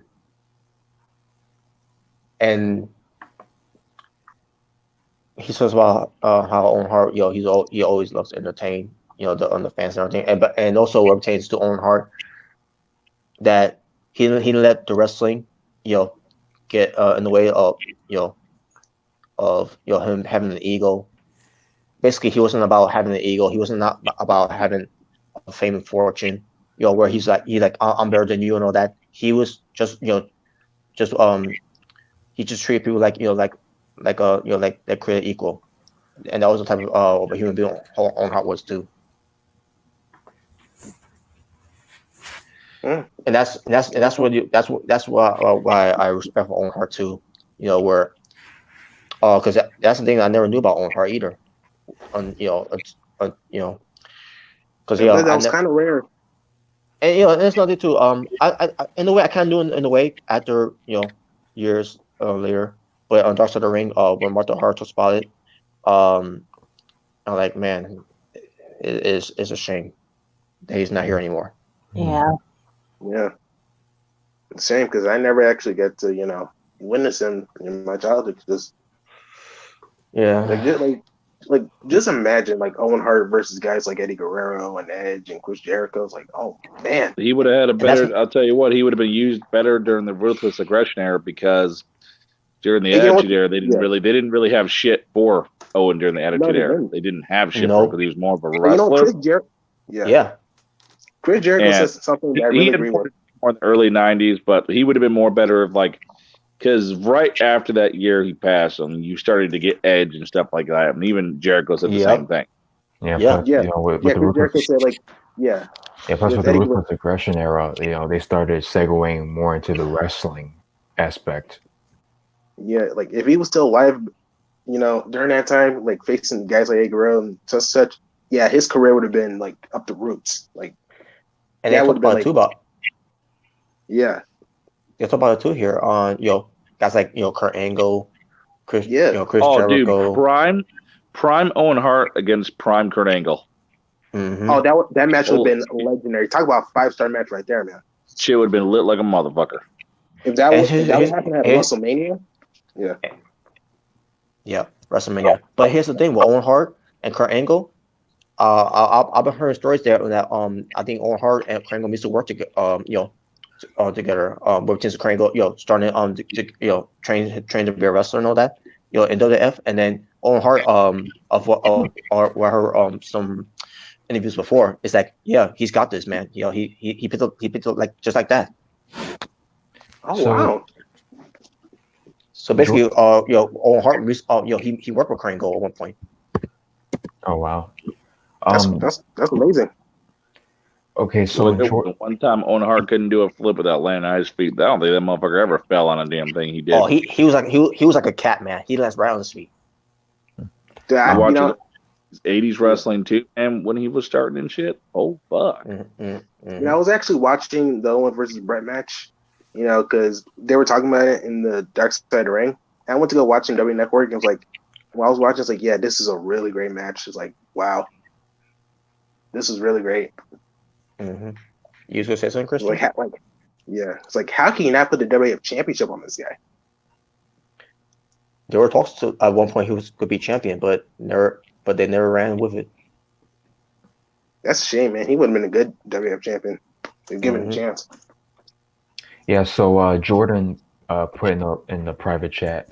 I read something that said if Owen would have stayed alive, he would have became the Game instead of Triple H. The Game. I don't like that. I would have stayed Owen. No, that doesn't fit Owen Hart. No, if today he was still alive, I'm sure he'd still be good for his age, but I'm sure he'd be doing exactly what Shawn Michaels doing, helping out with the NXT roster and helping out the younger talent, training them. True, yeah. The thing is, Owen Hart was a wrestler, not an ass kisser. He didn't have to, F his way to the corporate top, Nope. Why do I just have a feeling he just wouldn't like Triple H? I have that gut feeling. I don't think he'd like him now. This is the Triple H who orchestrated the screw job to Bret Hart. Mm-hmm. Yeah, you did that to his brother. Remember when he won the match? He was telling Brett, it's all a bunch of bullshit. Don't worry about it. Oh So, yeah, trust he said that. Owen would have never liked Triple H, man. That was discussed on this episode too. Yeah, he didn't like Triple H back then. He probably wouldn't have still liked Triple H now. Owen Hart was like, yo, Bret Hart, just forget about this. Yeah. Owen Hart was saying to Bret on the night when he got screwed. He's like, forget this, Bret. Don't forget about it when I knocked Vince on his fucking ass. This is garbage. This is garbage, anyways. Yeah, because Owen Hart never really cared about wrestling that much, because again, he never planned on being a wrestler. He cared more about his brother than And the thing is, Bret Hart got some poetic justice anyway, like I said, because when he knocks Vince out, I said, okay, that's a little justice. And then you walk out. He knocked his ass out. Now me, it wouldn't be a punch and then I'm walking out. I'd punch him and lie down. I'd kick him a few times in the rib. I'd probably break his ribs just one good time. See, that's crazy. Go ahead. Yeah, because it's crazy. Cause whenever I saw the clip where Owen was talking to Bret, I was like, I always wondered, what is he saying to Bret? I always wondered that because it was a real thing. So I'm wondering like, what was he saying? But now I can read his lips before Owen Hart, even before they even said what he was saying. I can read clearly that he was telling him, "Don't worry about it, man. It's fucking stupid bullshit. Calm down." But to Bret Hart, man, he took wrestling very seriously, man. And can you blame Bret, man? No, I can't blame him for wanting to leave. But it's just really amazing how Owen tried to talk him calm down. I get you're upset, but let's just let's just forget about this. When you feel you're being stabbed in the back and betrayed by someone that Bret Hart just said to Vince at one point that he's like a father figure to him. Yeah, I understand that. Shit, man, I didn't blame Bret one damn bit for hocking that big old loogie in Vince's fucking face. Yep. And then doing the sign of WCW. Yeah. Yeah. But hocking a loogie in his face isn't as good as that big right hand he gave him. That had to feel. Should have fucking sat there and saved up a nice dump to take on him. Now I think about it. I personally think Owen Hart probably should have left with his brother. He would have, but we'll get that too.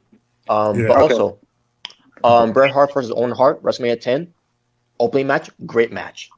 Great match. I saw it. Yeah, great match. Good match. Mm-hmm. Classic. Yes, it was, man. Yeah. It was a battle of like I said, obviously a brotherly feud. Mm-hmm. It's actually a good design WrestleMania. I like the colors of that WrestleMania. I like the gold and the black. Oh hell yeah, man! And Little Richard. I like the design of the WrestleMania ring. Yeah. About our respect to Little Richard, he did the he was there at WrestleMania 10. Oh. Yeah. Before we continue, just more of the humor in this video. Remington posted a picture, which, I'm gonna screen share it right now. Yeah, I saw it.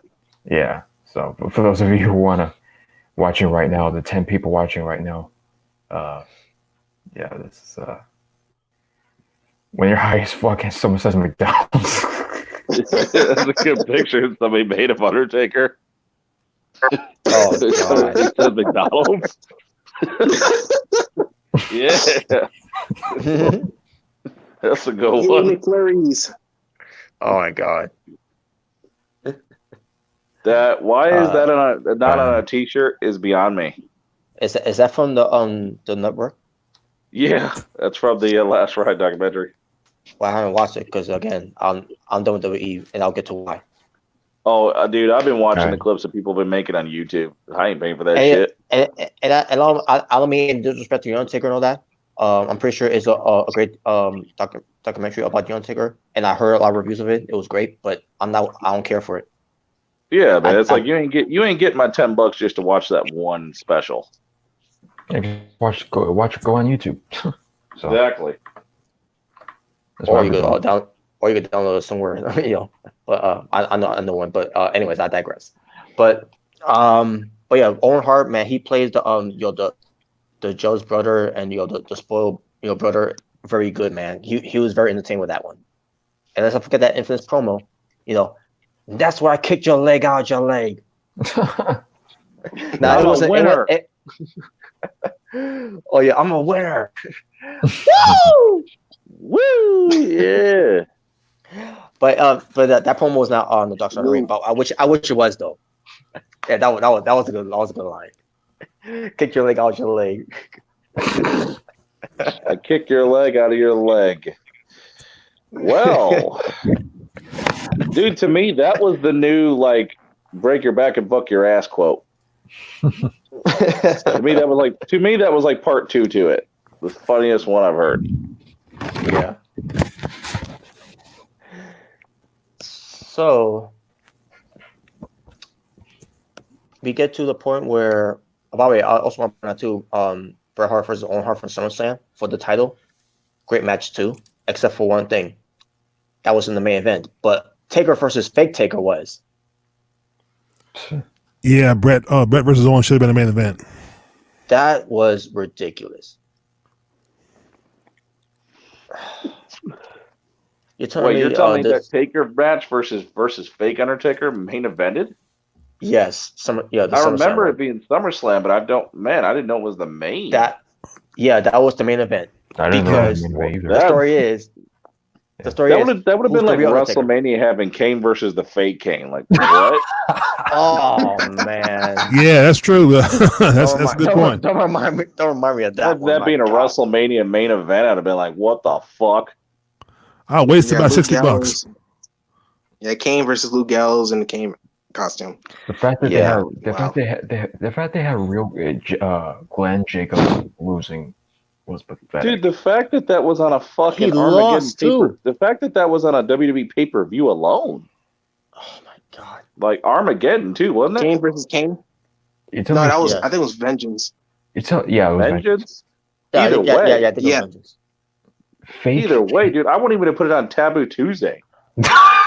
I remember that shit. Taboo Tuesday. That had to be some of the worst shit I've ever. Fake Kane beats real Kane. Shit, man, that shit. Like I would have put that shit on some Velocity bullshit. or Sunday Night Heat. Don't touch that. No. Don't even touch Velocity. Sunday Night Heat. Suck dick.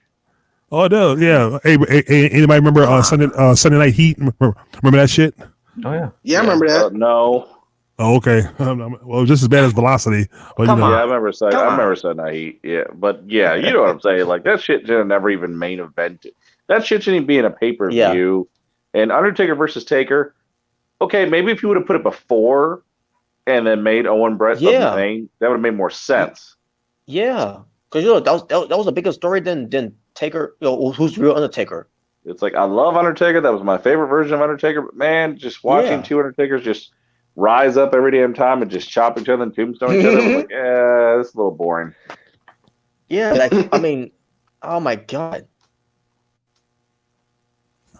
I still want that fucking actual. I want his casket though. I want that double deep purple casket though. I want that fucking. Oh yeah, casket. that is beautiful.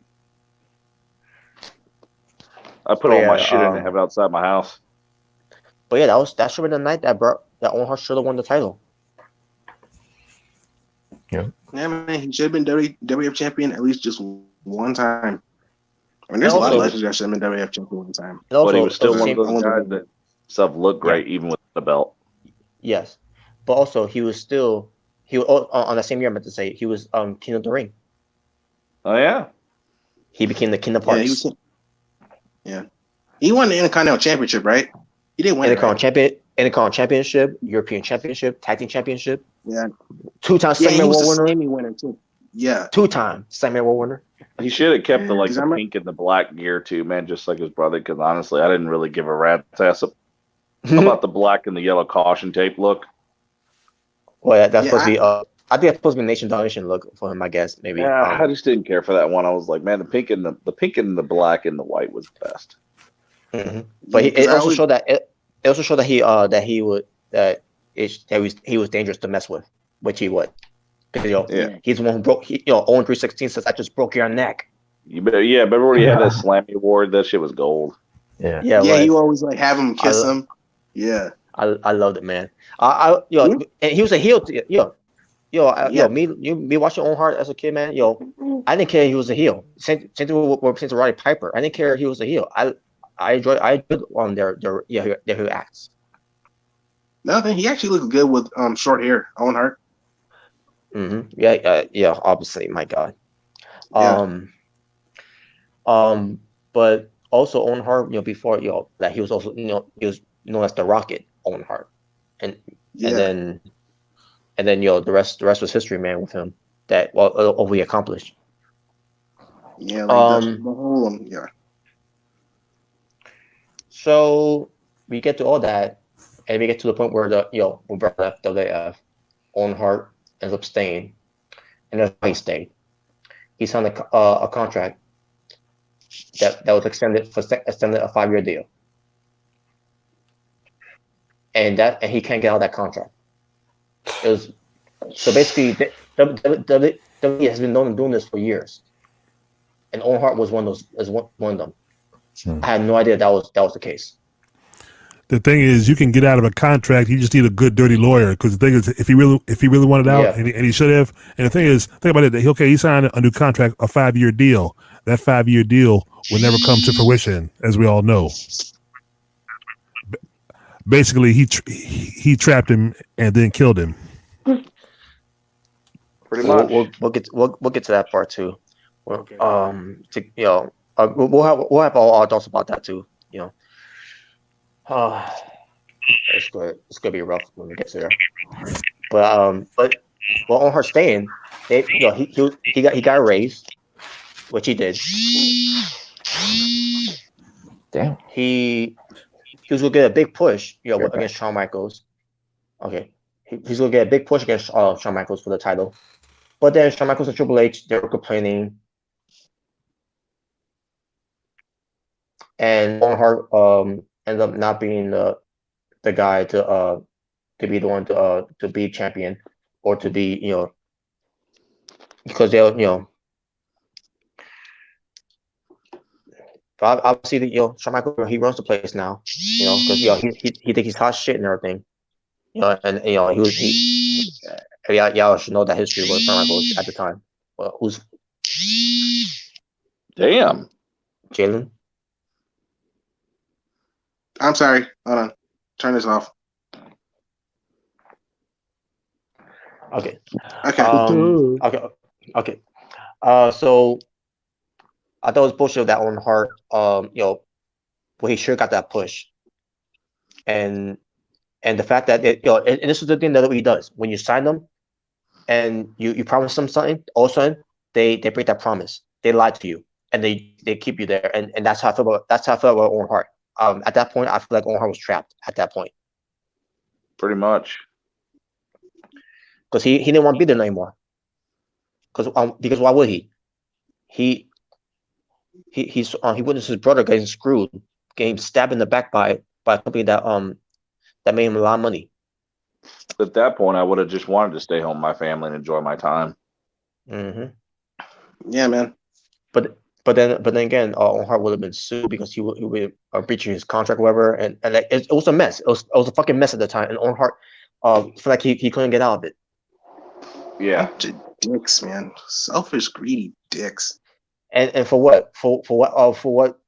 What did they because the whole situation with Bret Hart. Exactly, because JR, like, he said it best, like, this has nothing to do with the Montreal Screwjob bullshit. Exactly, and exactly. Everything has to do with that fucking screw job at that point. Yes, it did, because WWE is paid that way. Vince McMahon has always been paid that way.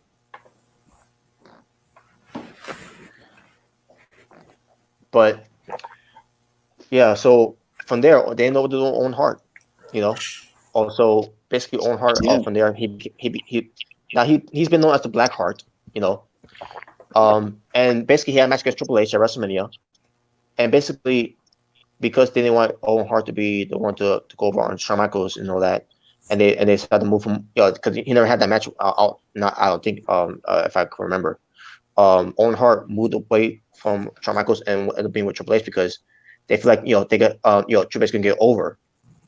So you're telling me you're more excited to get Triple H more over than Owen Hart, who's a better wrestler than him anyways. I think they Fuck only want to do it because of DX. Fuck it, yeah, exactly. Owen Hart over fucking Hunter Hershey Highway any day. I was so pissed that Owen Hart lost to Triple H at WrestleMania Which WrestleMania was this again? 14. 14. It was 14. Mhm. Yeah. Yeah, that was the same night that Michael's first versus Austin, and Tyson was the enforcer. Yep, WrestleMania where Kane versus Taker. Mhm. Yes. Yep. Yeah, really good match. And also the Rock versus Shamrock. Mhm. Oh yeah, that was a really good match too. I saw it. Yeah. Rock should have Pete kicked Rose. his ass. Pete Rose getting tombstone by Kane. Yes. That was just wonderful. That was more pay-per-view than Kane versus fake Kane. Yeah. Well, yeah, because the real Kane versus real Taker. Yeah. I'm talking about like when Tombstone Pete Rose and shit. That was more main event territory than fucking Kane versus fake Kane. Yeah. Mhm. Yeah, Luke Gallows can then wrestle with became the a shit running with gag. that costume on. Yeah. Nope.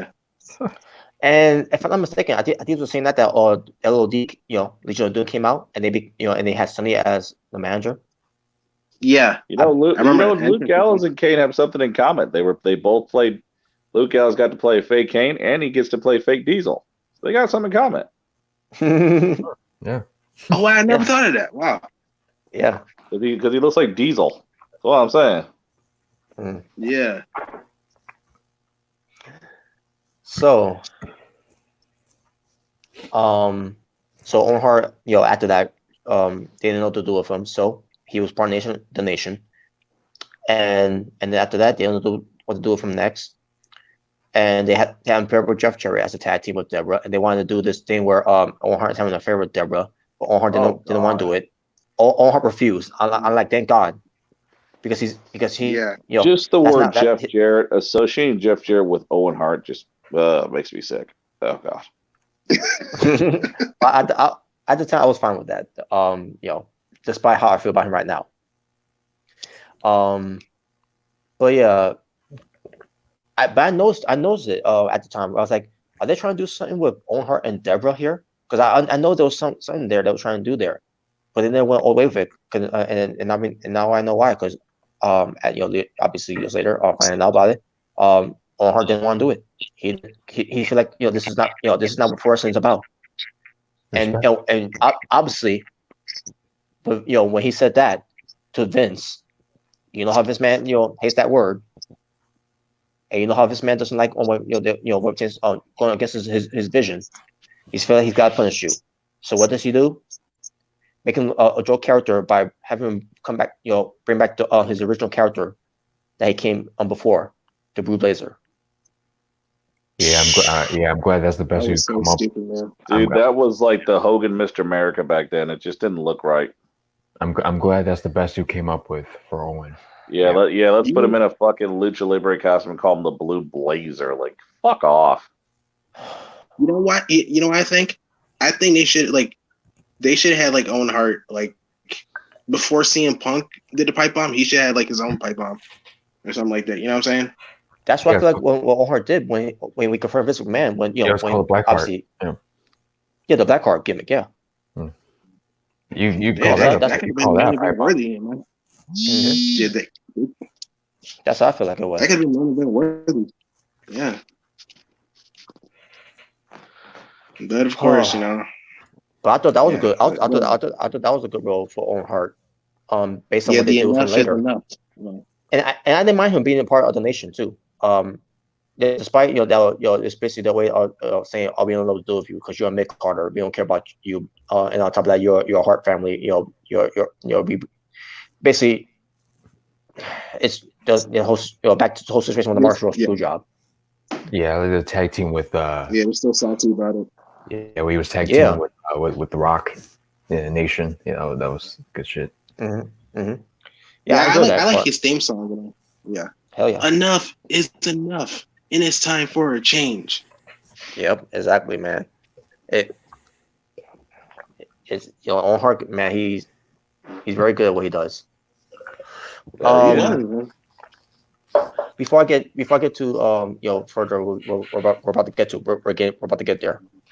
Owen Hart, whenever he was on the road, he was sometimes cancel going to these events just to be with his family. Just want to point that out because he was always about his family. Oh yeah, definitely. He should have canceled that match in Kansas City to be with his family. Yes. He probably would still be alive, I think. Mm-hmm. Oh, definitely. Oh yeah. But then again, I it still was beat the it Fed. was Yeah. but then again, it was the pay-per-view. So I don't know. Yeah, I know, but it was like I said, even Jim Ross and D'Lo Brown said when they saw him walking around, he said something didn't feel right. Yep. So see, Yep. God was. I think Yep. when they get an eerie feeling or a haunting feeling, when they're doing something they love, I think that's God talking to them, giving a message saying, "Hey, don't do this." Mhm. Especially not knowing this at the time, he had a fear of heights. You I know did what, not know that. guys? You know what the sad thing is even after this documentary and everything's going down, there are still those people that are going to be like, "Vince McMahon is a genius. Grovel to him, yay!"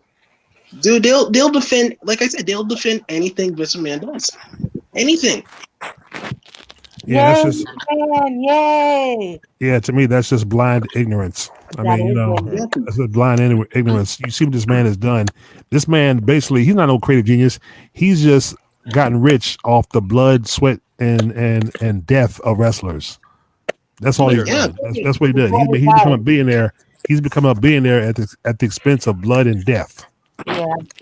Mm-hmm. Yeah. And see the wrestlers themselves can't see that because they're so enamored by the lure of fame and fortune, and doesn't realize that money is paper thin. Yeah, you might make a little money, but look what happens to your self-respect and your pride, and you're actually going to die for this company. Oh hell no!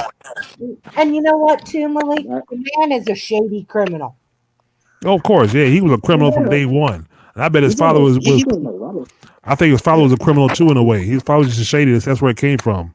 So when Vince bought the territory, Vince bought the company from his father, and had all his ideas, and he was going to get there at any cost. That's why when I say people say you shouldn't wish death upon people, but there are certain individuals that actually deserve it, and Vince McMahon is one of them. Yeah, especially when I heard about the he deserves everything he's got coming in, and then some tenfold. He deserves everything he's got coming. He's fry in hell for all I care. He's gonna fry because when he dies, he ain't going to heaven. That's for damn sure. He ain't going to heaven. Yeah, for damn sure, man. Because he's done a lot of shady stuff backstage. A lot. He needs to be held accountable now. Time to be held accountable. Like I said, I'm pretty sure God's punishment will be swift. Oh, but you know what, guys? At the end of the day, you know what the pussy popping WWE fanboys are gonna say? Oh, the anti-WWE marks are just pushing their WWE is evil agenda. Well, that's because they're retarded. The man has an evil agenda. He always has. He has an evil agenda. He always has. Yeah. Dude, this is the same guy that didn't care that freaking Ashley got raped. Come on now. Really? Yeah. And she got raped during a tribute to the Troops tour. Because it was actually some of the troops that she intended that actually raped her, and the nurse, and the thing is, the female nurse and guard were in on it.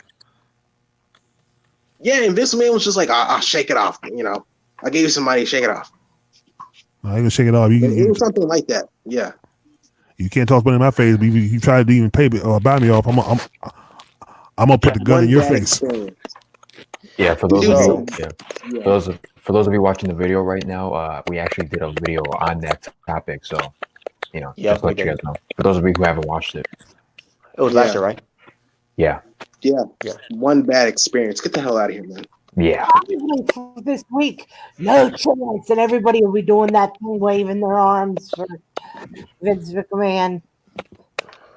So, before we get to that incident, Owen Hart was lower down before. I remember watching that Raw episode, and they had the right supporting Honage, the right supporting Honage, to carry the weight of Owen Hart when he's being lowered down, and Steve Blackman attacking him and everything, and then he was bringing back up. Basically it was supposed to be a comedy. Yeah.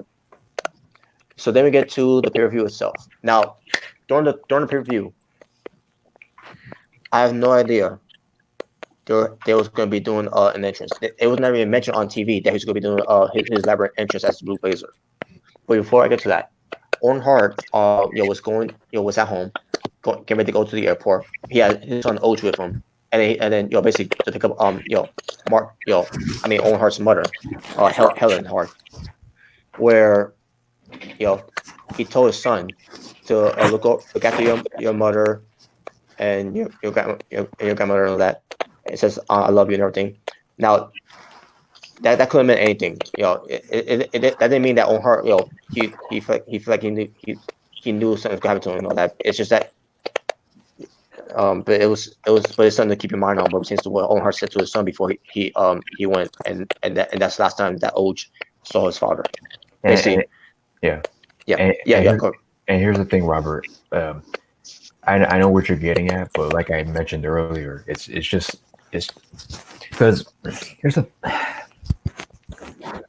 it's things like that with the foreshadowing. It's like with every situation that's ever happened with these deaths, there's that little eerie thing in the story is about, and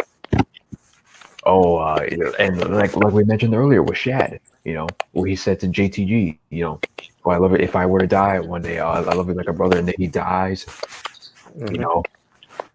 and just with everything. And with Ultimate Warrior's promo on Raw, if it was a farewell speech until he passes, it's really spooky, man. Yeah, that was eerie. And then the next day, when I found out he died, I lost it. I couldn't believe it. I was shocked. The night after, that was really crazy. You didn't want to believe that when my best friend called me and told me that. When he told me that, I couldn't. I just didn't know. I didn't know what to do, man. I just at the Warrior finally came back to the company, he died. Dude, my brother told me that. It's like, my little brother told me that. It's like, hey, did you know that Freak Ultimate Warrior died? It's like, don't play me like that. And I look at the news like, oh my god, he really did. Kat, Kat, you were gonna say something? No. Oh, I thought I heard you. Okay. But yeah, like I was saying, it's just there's just too many coincidences with these deaths. Yeah, it's crazy, man. So many eerie stuff. Yeah. So I don't know if it's a curse or something, but it's really freaky. Yeah. So Owen Hart was obviously he gets there. He's and like what Rem said earlier, D'Lo Brown, Mick Foley. I'm not Mick Foley, Jim Ross. D'Lo Brown and Jim Ross. They were, Owen Hart basically he felt like he shouldn't be doing this and everything, because he didn't want to do it. He wanted to do it, and he didn't even rehearse. He never rehearsed it. Vince Russo, though, say that he wanted to do it. Fuck him. He's a fucking liar. Problem with him. I know, that's what I'm saying. No, Vince Russo, he's a liar. Yeah, how are you gonna say? How are you gonna say how a dude feels? Like, come on, man. How a dude's feeling? Exactly. So we finally get to the part where he's on the rafters as the Blue Blazer. Now, the people the people that they hire were supposed to be professionals. They're supposed to be having experience, but the problem is, for $1 billion company, they didn't do that.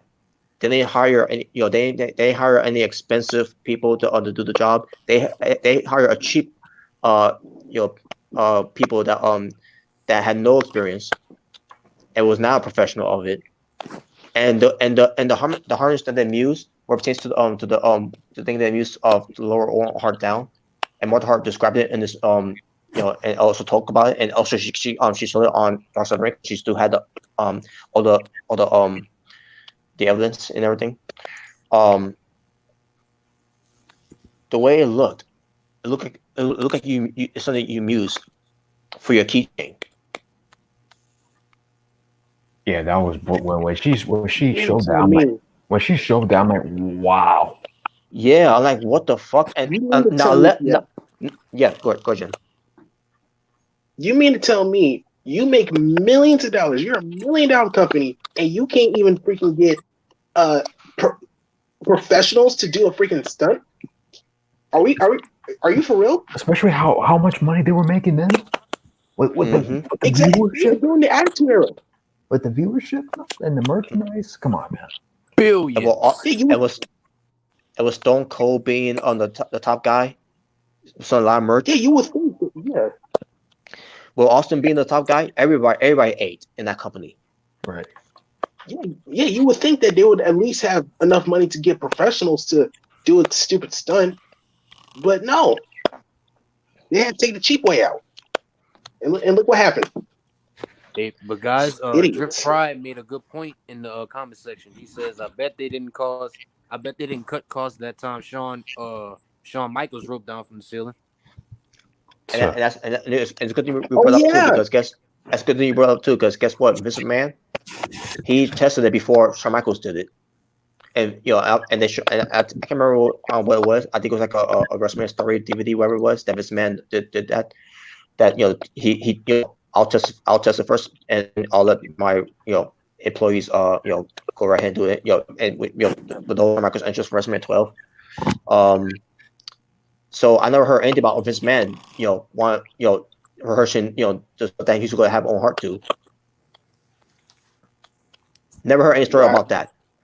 The only used Owen Hart for that one time, and Owen Hart didn't want to do it again, and they wanted him to rehearse it, but he's like, I got this. Wow. So, yeah. This is shady right here, man. It's super shady. Because you're gonna try it out before Shawn Michaels does, the entrance that he did in WrestleMania 12, I think it was. Yeah. But you don't do the same thing for Owen Hart, or you don't at least make sure that everything's straight. Well, maybe he did it because of what happened to Owen Hart. And it's the thing that I figured I better fucking check it now. Yeah, let's see. Remington put in the chat, at least Sting had a respect to call up Bret Hart and tell him I won't come down from the rafters out of respect for Owen. Ask Bret Hart's permission. And we've seen Sting numerous of times going down. With the what's the thing called again? I just recall. He'll have a rope and he would slide down. The cable. It was something else that was called. Besides cable. I just said it earlier. I said earlier too, but y'all know what I mean though. But the point is, Sting has been lowered down so many times. It doesn't matter if it's WWF, WCW. Doesn't fucking matter, people. Sting went down from the rafters so many times, and not once he had an accident. And the thing is, they did the whole thing to make fun of Sting. They did the whole swinging through the rafters stunt. Just make fun of him. Look, I get you're competing with WCW, but come on, you didn't have to do that. Yeah, at this point they didn't need to compete against, because they already got the ratings. They were already winning the war. Exactly. There was no point of doing that. There was no point of doing that. Just like the whole thing with making fun of Goldberg with Dwayne Gill being Gilbert. Exactly. You're already winning, so what's the point of making fun of WCW? So, the Harnage. There you go. Now I remember the Harnage. Right. So the Harnage that they used for Owen Hart to lower down. Obviously, because this company was so fucking cheap to pay to get an expensive one and have real professionals. it was not enough weight. It couldn't hold the weight on Hart. Now the thing about that whole thing is is that it was supposed to be an angle where Owen Hart's gonna make an entrance, but it was gonna be like an entrance like he doesn't know what he's doing, and he ends up on about 5 feet near the ring, somewhere something like that. So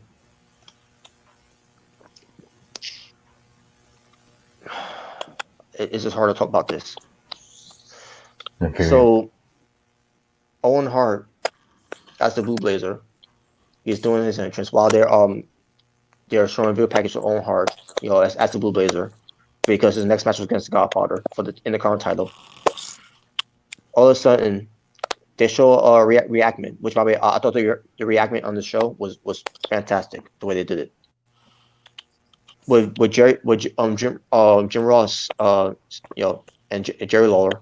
Also, Jerry Lawler elbows Jim Ross, saying look up, and you have Jimmy Cordero, who was the referee, who's checking the ropes and everything. And he was on this documentary talking about it.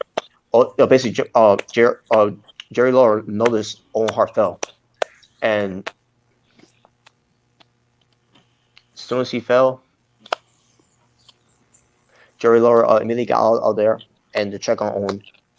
Meanwhile, Jim Ross was there.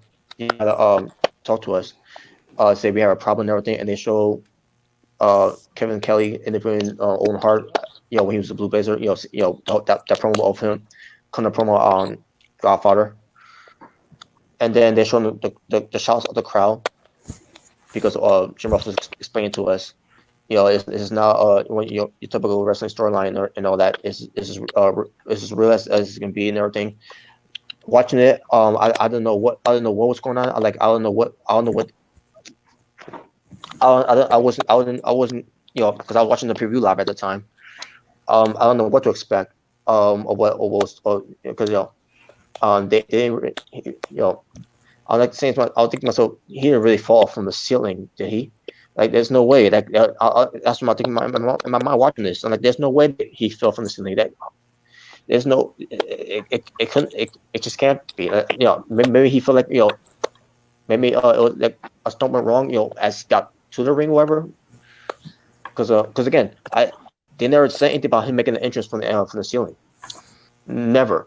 Not even on TV, where it tends to build up on Godfather and Blue Blazer. So, in this documentary, they talk about Jerry Lawler went back there, to the girl's position, while the ANTs are taking care of Owen Hart and everything, saying that I think he's dead. So, and then he went back to the broadcast with Jim Ross and let them know it doesn't look good at all. At the time, I didn't know what that means.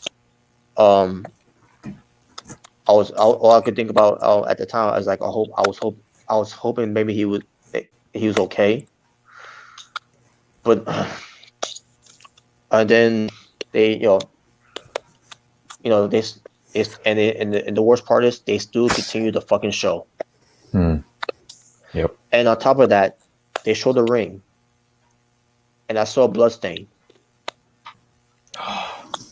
Dude, still to this day, I never watched the pay-per-view. And they never changed the mat campus of it. They kept it like that. It was bloodstained for the rest of the night. It was bloodstained like that. Bloodstained, the same spot that Owen Hart was at. That is so disgusting. Yeah, the ring was dented too. Like, oh.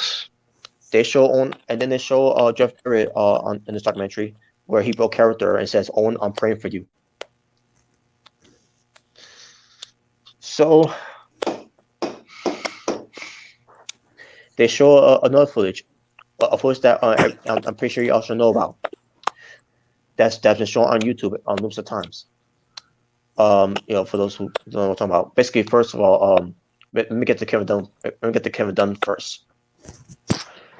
The way that Kevin Dunn told JR to say Owen Hart's dead. Oh god. You're on in 10, 9, 8. Fuck you. That was that.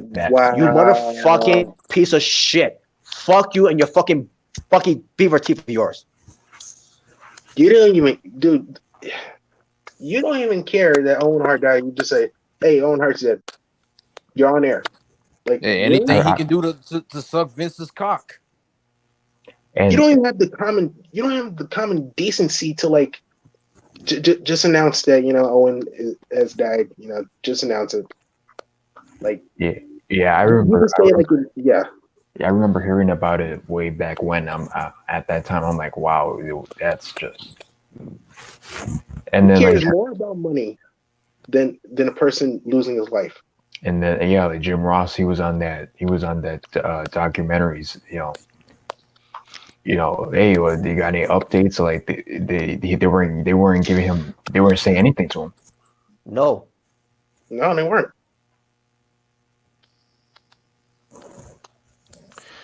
So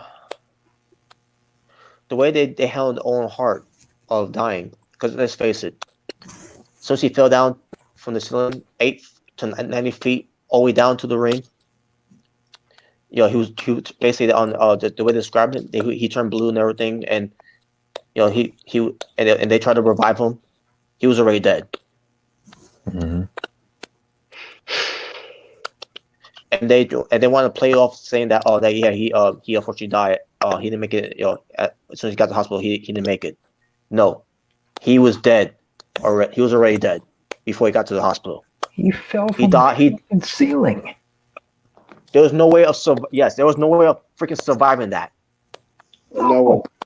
You have internal bleeding inside of you when you fall from that high. There's no way you can survive that fall.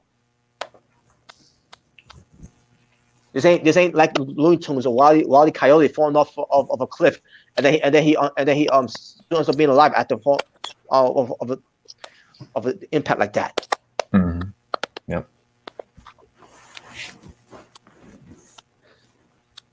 So the way they handled his death, because the way that they booked him, a mid Carter, and that he's nothing to us. I don't blame Martha Hart and the way she said it too on the documentary. I don't blame her for feeling that way, and guess what? I'm right there with her. So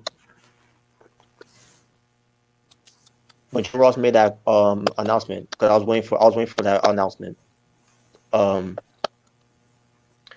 then when he said the announcement where he's like, I had the unfortunate responsibility to let everyone know that Owen Hart has died.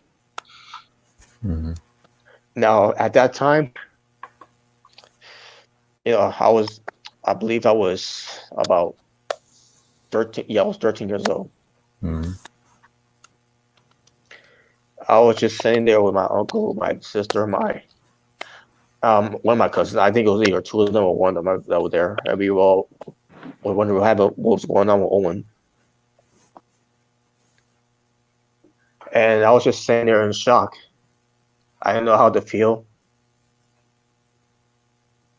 And obviously, years later, and I keep watching that clip over and over again on YouTube. It just got me more angrier. As I learned more details of it about the whole situation, that WWE handled it, and then after watching this this very episode of on Vice Vice TV. Basically watching Jim Ross on my TV set again, saying that all over again. That part was so uncomfortable. I paused the video. 21 years. If it was been it has bothered me for 21 years.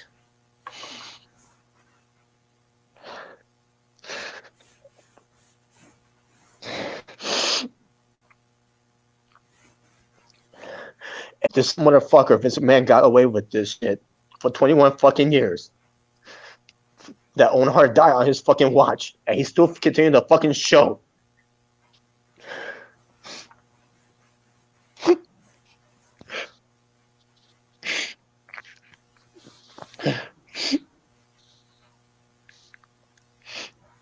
Dude, this man you don't care.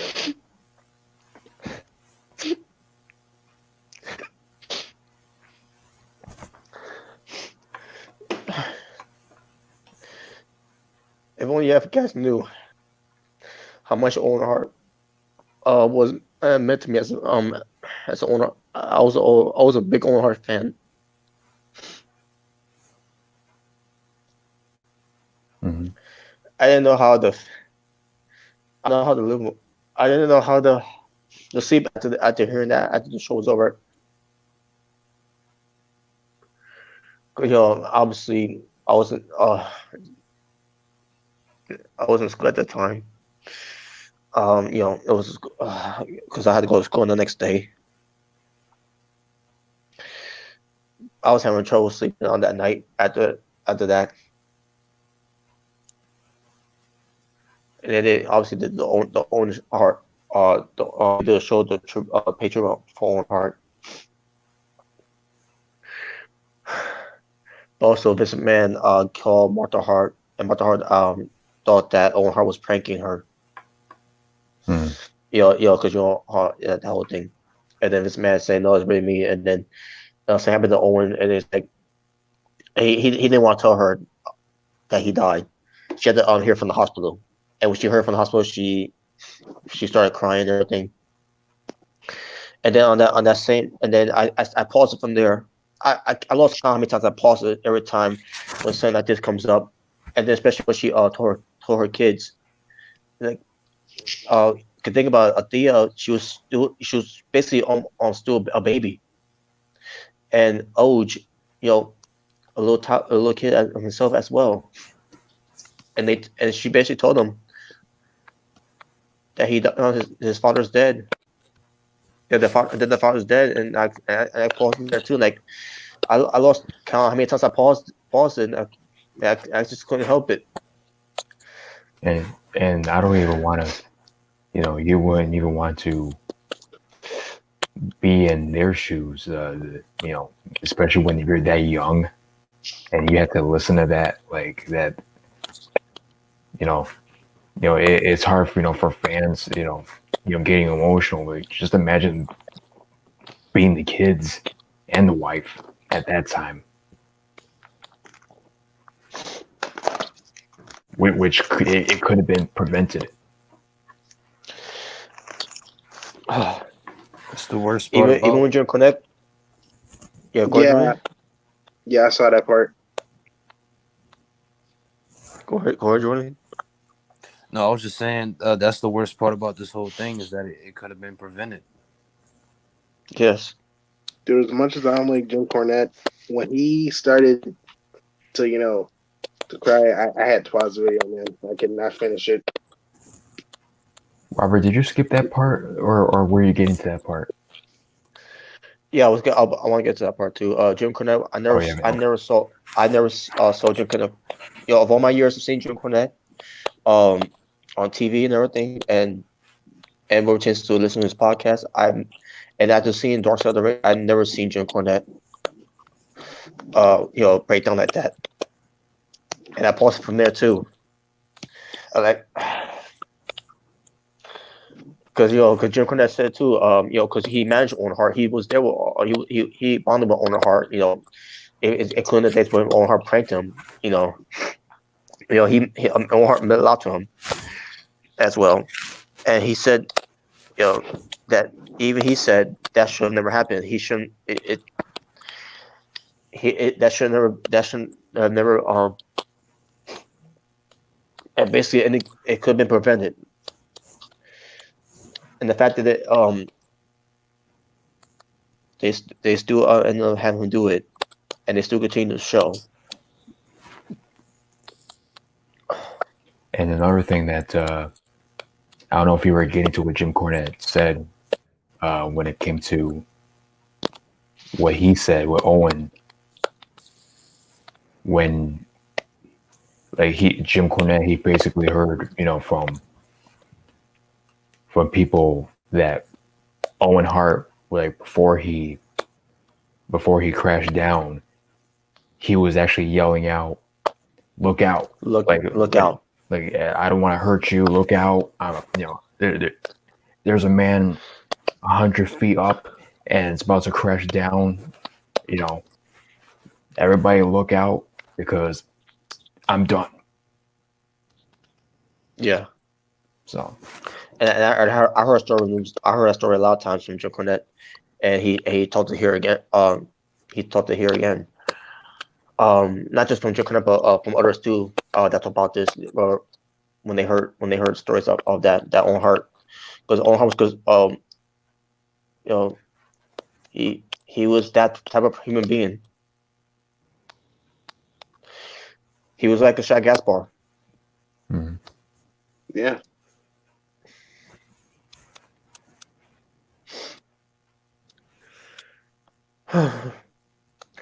So we get to the part where the funeral happened, and Martha Hart, she saw Owen Hart in the casket. It was the first time seeing Owen Hart. And she couldn't contain herself, and I paused from there. Like again, I lost count how many times I paused this me watching on TV. It was just freaking heartbreaking. I'm like, this should have never happened. It should have never fucking happened. Dude, I turned away when I saw that part. I turned away. I could not look at that. So Owen Hart had to contain her and have her look at just have her look at the body at Owen Hart, because it could be the last time you ever see him. Yeah, he pretty much bear hugged her. Yeah. Yeah.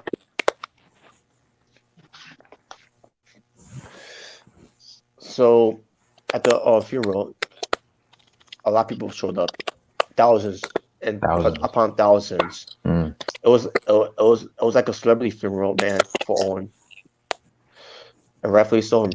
And they couldn't fit enough. And obviously, you couldn't, but which is why I had loudspeakers to hear the speeches in the eulogy.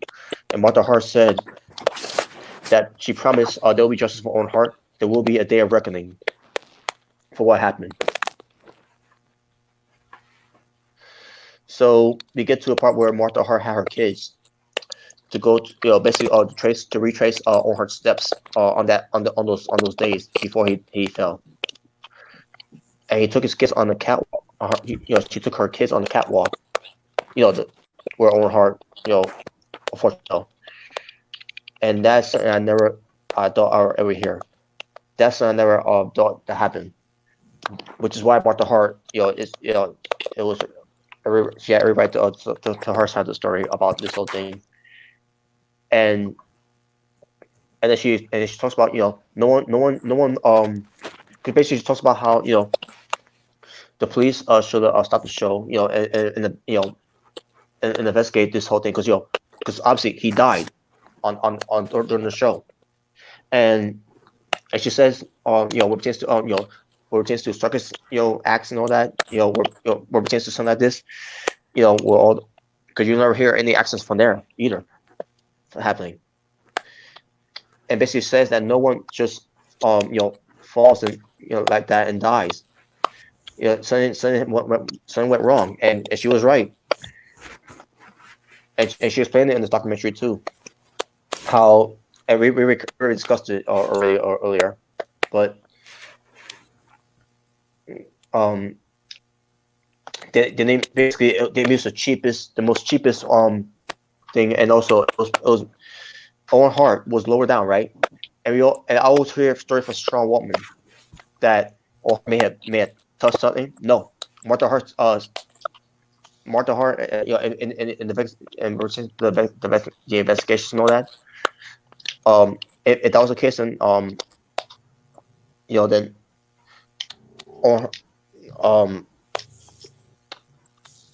Owen Hart, I think something about his fingerprints, whatever, DNA, whatever.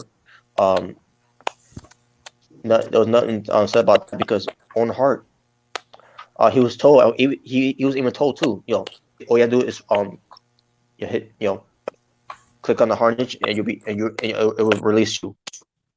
Owen Hart never touched it because again, it that was not the right support of weight because it was even told before last year on this because we discussed we discussed it last year too on the asylum. Mhm. It was discussed. It was not meant to hold on to any amount of weight because if you do that, then it's gonna release itself. That's what happened. That's how Owen Hart died. Now I'm not trying to say WWE did this intentionally, but they should have known. They should have fucking known this was gonna happen. If you would have paid for the for people that knew what they were doing and paid for the right stuff, he would still be here right now. So she had every right to go for that lawsuit, and she did. And how does this man react to this? Not only what pertains to him being investigated and all this and everything, just this whole lawsuit, and then he's talking to this interview.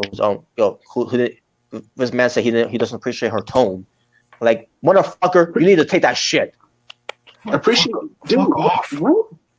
What?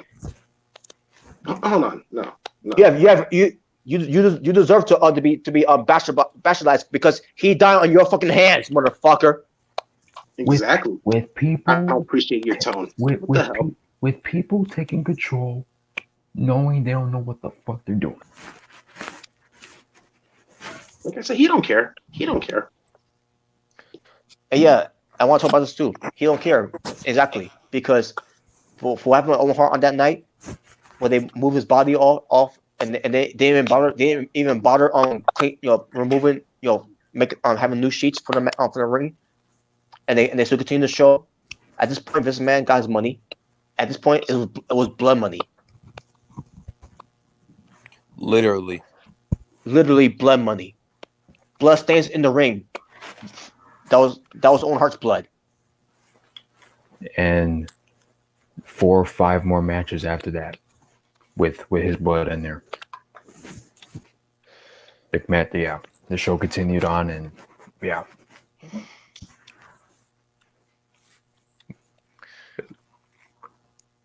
So yeah. Hmm? Yeah. You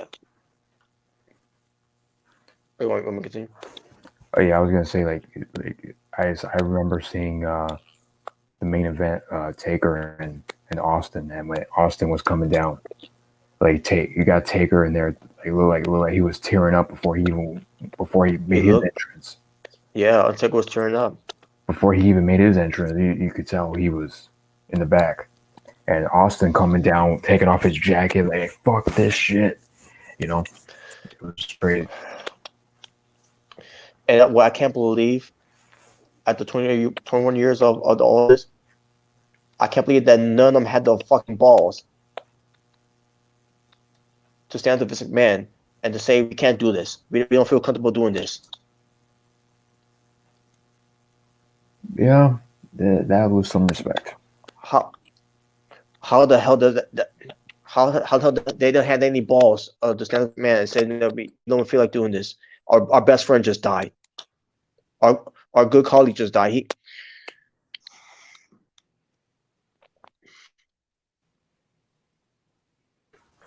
So yeah, I'm sure people will be like, "Oh, but they paid back with that tribute show." It's like, man.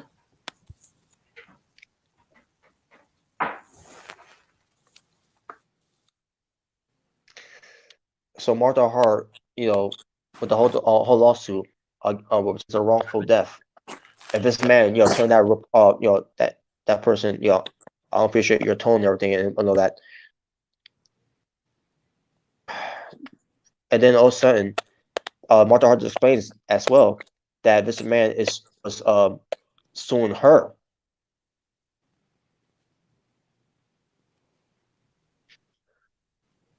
And like that, you suing her.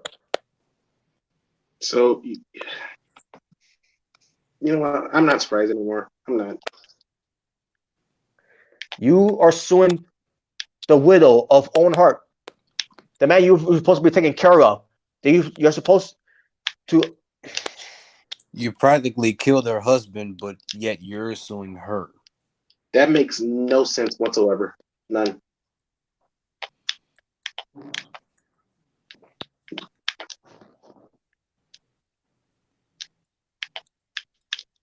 Again, this guy got away 21 years. He fucking got away with this shit. Like I said, he don't care, man. As long as it's green and gold, he don't care. And after my rant last year on Vincent Man, I don't take anything back of what I said. No, you shouldn't. I don't take anything back of what I said about Vincent McMahon.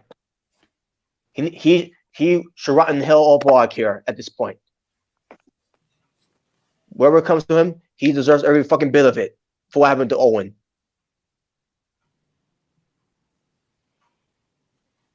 You're gonna countersue the widow. Like what? And the way that he tried to sue Martha Hart too and all because of some kind of breach of contract. Owen Hart is fucking dead. That is the most petty shit I've ever heard in my fucking life. You know, I knew Vince McMahon was petty, but I didn't think he was petty like all the way, like, you know, for a long time. It's like, dear Lord. Like Christian said, also that is the most pettiest shit I've ever heard in my life. And not only that, what pertains to the Hart family, many fans with Vince McMahon, which I don't understand why they would. Like, of anything, they should have been on Martha Hart's side here. Exactly. This is Owen Hart. They're who's the baby of the Hart family. That had to be. There was a lot of fucked up shit in this documentary, but that had to be one of the biggest. How are you okay? Like, one thing to not support her or not agree with what she's trying to do, but to steal, like, actually take her stuff when she's trying to do something. Like, come on, man. That's. And then Vince McMahon, the way he manipulated the family to go against Martha. The fact they even wow. Because you know what it is. Money talks. Yeah. Money ain't gonna bring it back Owen Hart, motherfucker.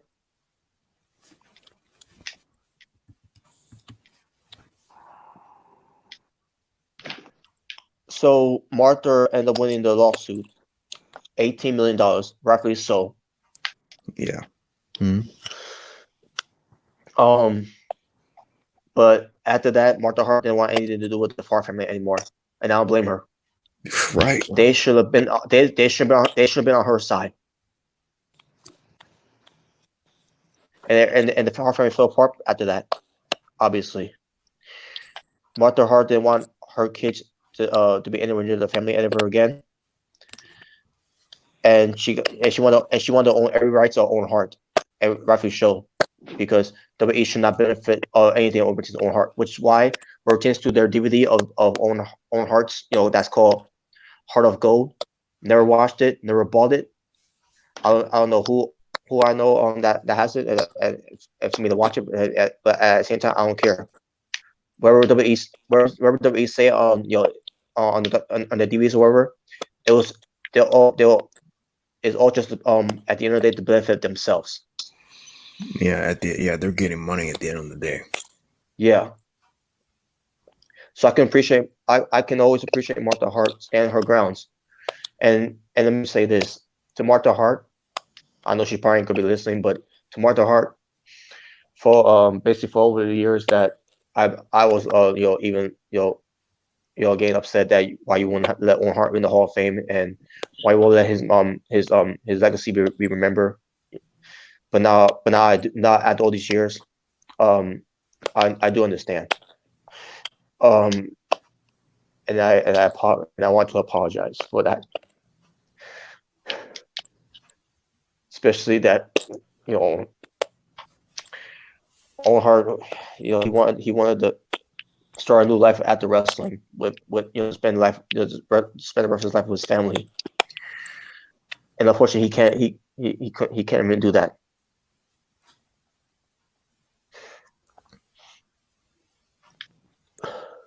Yeah, I was gonna say the same thing. Like there's been plenty of videos or maybe like off air, talks that we've had when it comes to Owen and him being in the Hall of Fame and all that he should be in the Hall of Fame. But yeah, I'm with you on this. Like after watching that, if Owen never went into the Hall of Fame, like ever, I'd be fine with that. I'm good at this point. Me too. And at the end of the day, Owen Hart is a Hall of Famer. You look up his accomplishments, you can see a lot of Hall of Fame awards that he gotten.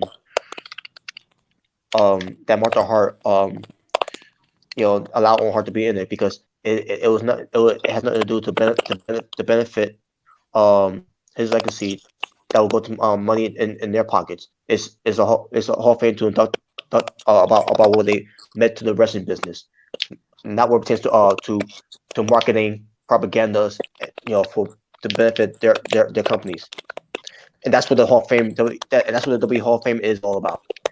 Which and which is Ultimate Warrior. You see how they profit Ultimate Warrior. After all these years, he avoided going to the Hall of Fame until finally he decided to do it, and then to see what they did after his death, and then doing the whole Warrior Award for for philanthropy, marketing, leeching a lot of money off of Warrior rights. Yeah, after burying him all these years before he passed. Yeah, because he didn't want to work with them, so they had to bury him. On that DVD. Dude, WWE is a shady company, man. All they care about is money, money, money. So yeah, as far as Owen Hart ever going to the WWE Hall of Fame, I don't ever want him touching that WWE Hall of Fame. Ever. Before I always thought maybe one day Owen Hart will be in the WWE Hall of Fame and everything will be fine and everything, but after everything that's happened and everything Martha Hart is fighting the rights to make sure that doesn't happen. And yes, I'm right there with Martha Hart, and again I'm sorry to Martha Hart for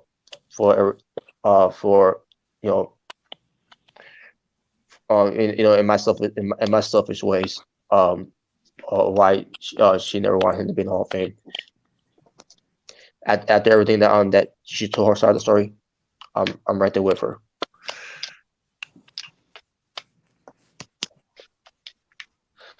But Jim Ross also talks about when Owen Hart was killed, he had full potential.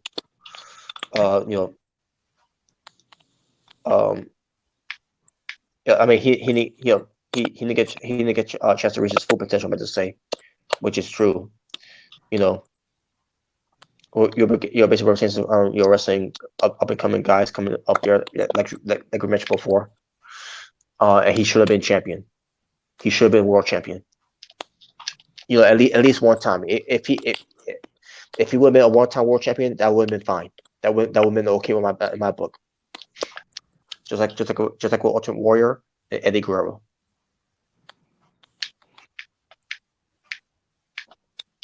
Absolutely.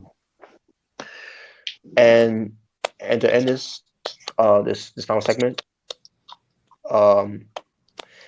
just because Owen Hart is not being remembered that much in WWE, because Martha Hart will not allow it, and neither should she.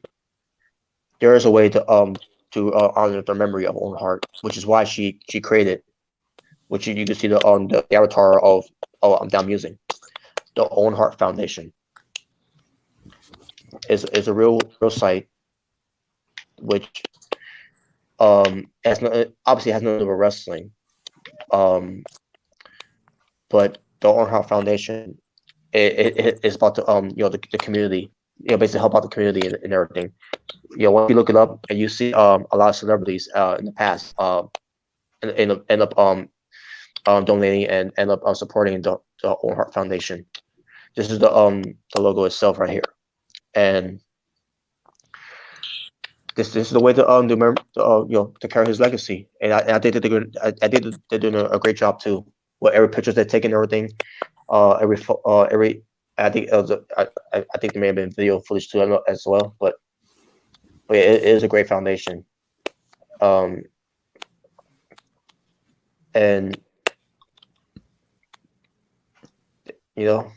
I don't know what to say, but yeah, you go look, it's also on Instagram, Twitter, Facebook. Again, their own website.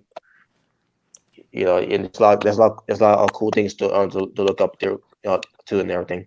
It's not just with Martha, but also with Oj and Adina. It's all to pay homage for the legacy of Owen James Hart. And also, we're pertaining to Dark Side of the Ring. They, for the first time ever, for over 20 years, they're selling Owen Hart T-shirts on Pressing Tees. So far, I already bought two of them, and with me buying both of those shirts, and probably they look cool as fuck too, by the way.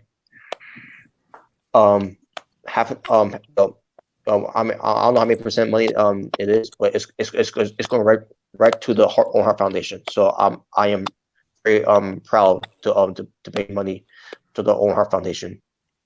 And I can't wait to get that T-shirt, man. I can't wait to get those two T-shirts that order. Is from Dark Side of the Ring, Owen Hart Foundation, and for those souls are interested, you can look it up, man.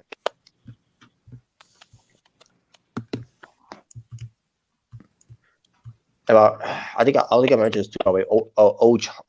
Oj, the son of Owen Hart, Oj Hart. His career path is to be a lawyer. Athena, her career path, can't remember what her career path is, but it's something about studying something in college, whatever, something like that she's doing. I wish there was a note here too. But Martha Hart, her career, is that she's a doctor.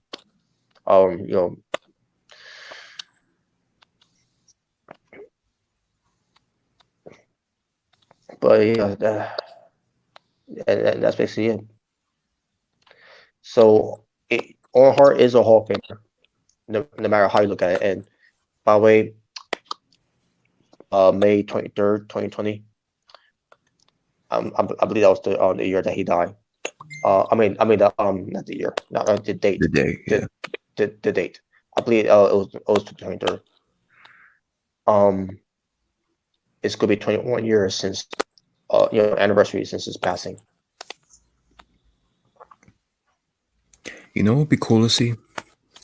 Since Double or Nothing is this coming Saturday, if they would somehow do like some type of tribute to Owen. That would be nice. Since it is the day of the pay-per-view, so.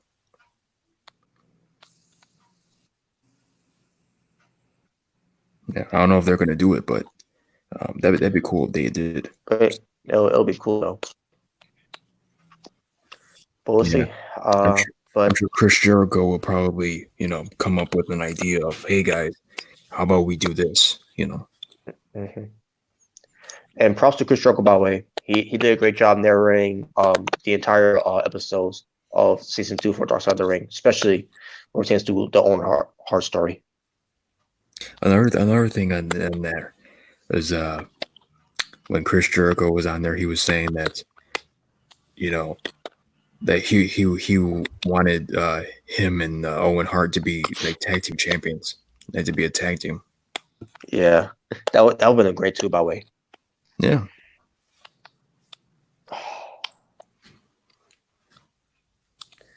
but also Hart, when he was on the Indians documentary, he had a look at us.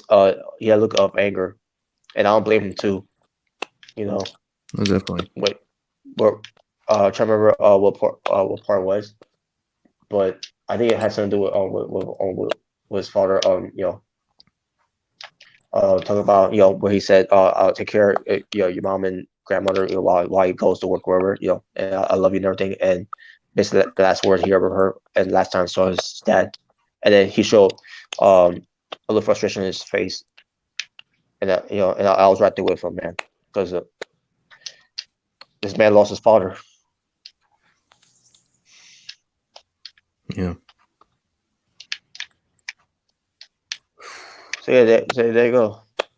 So everyone support the whole Owen Hart Foundation, and him as well as we're not not just the person, not just a wrestler, but also the person that he was.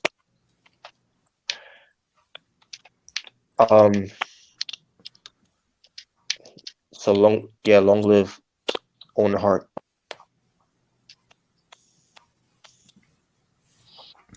Oh yeah. Yeah, long live Owen Hart. Yeah, he may not be in the WWE Hall of Fame, but he's in the Hall of Fame in our hearts. So yes, he is. Yes. But yeah. Do you guys have any final thoughts before we ship out of here? Oh yeah, I got one more thing. Okay, go ahead, Robert. Yeah, I'll let you guys have the flow. As of hold on a second, let me do this.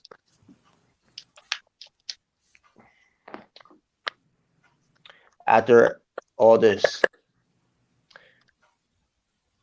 and I'm gonna be doing a little more teasers of it on my channel of Natural Born Driller.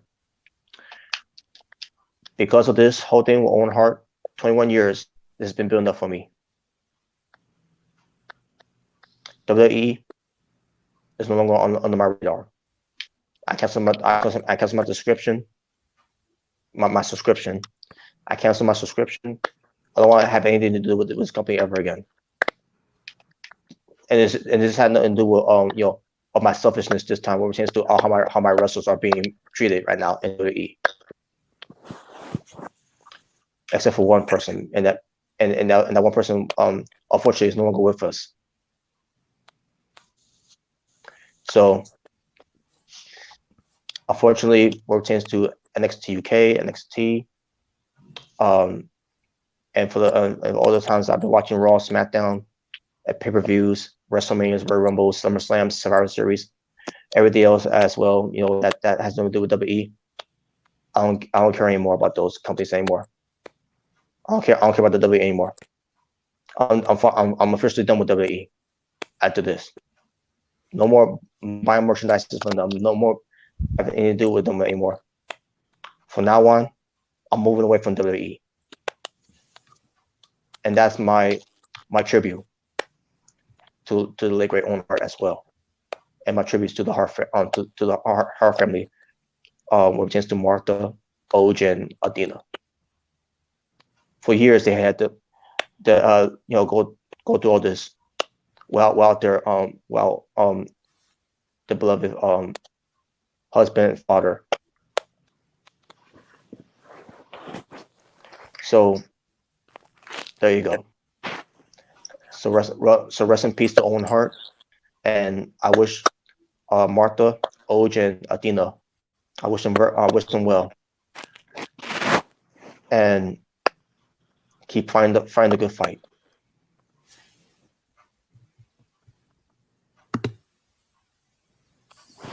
Amen, bro. All right, so Jalen, Jordan, your guys' last thoughts? I just wish that I got to experience Owen Hart.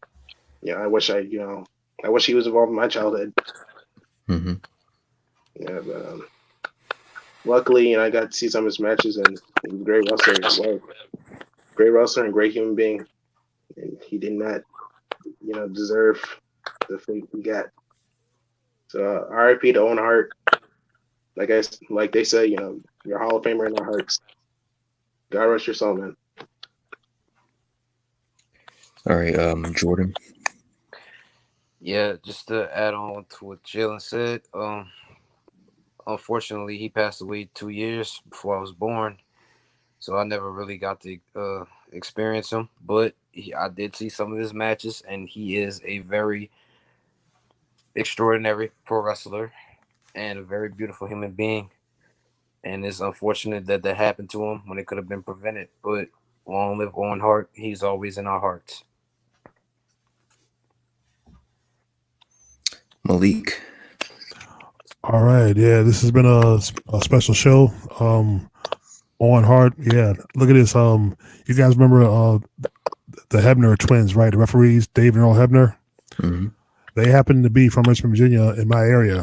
One of them opened up a shop at one time. I met him, knew him because I met his daughter. He said he remembers one time when Owen was telling somebody, saying who had to work, and Owen said, "No, come on to watch the show and have some fun." So he said, Owen Hart was a really nice guy. He was generous. He was saying, "Come on out and have some fun." I said, So yeah, I wish I could have met Owen Hart because he was probably one of the nicest wrestlers, the few nicest wrestlers that fans could approach, without an attitude or not, don't touch me, that kind of thing, because unlike some we can mention, he genuinely loved the fans, especially the kids, even when he played a heel. So yeah, it's we were blessed to have a soul like Owen Hart, for the time that we did. And it's like I said, it is sad that he couldn't be live right here to see his children do great now, because one of them's going to be like a rights lawyer, the other one's going to be like is graduating college, a journalism major.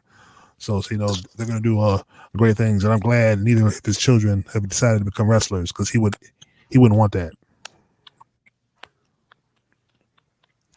So rest in power, brother Owen Hart. We miss you.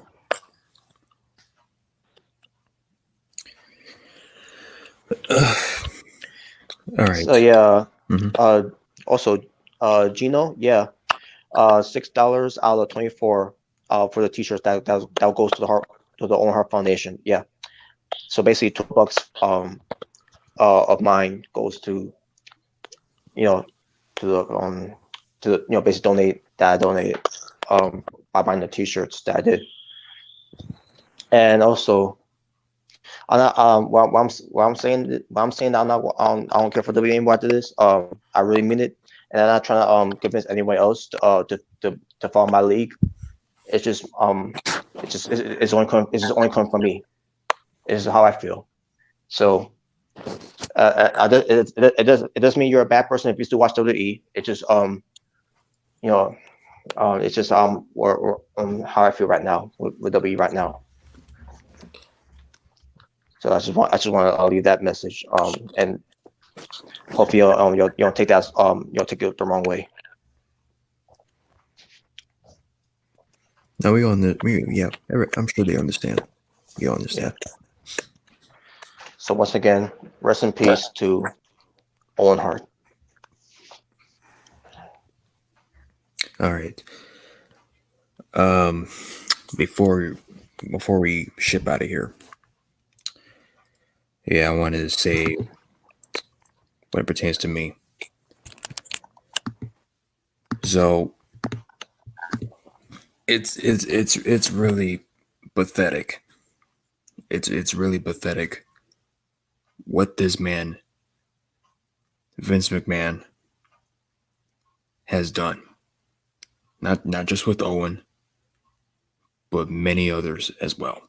We talked about China, we talked about Ashley, we talked about plenty of people that have been screwed over, who have passed away earlier than they were supposed to. And the fact that Vince McMahon has gotten away after all these years and is still making money, still having people watch his shows. After everything that this dude has done and said to these wrestlers over the years,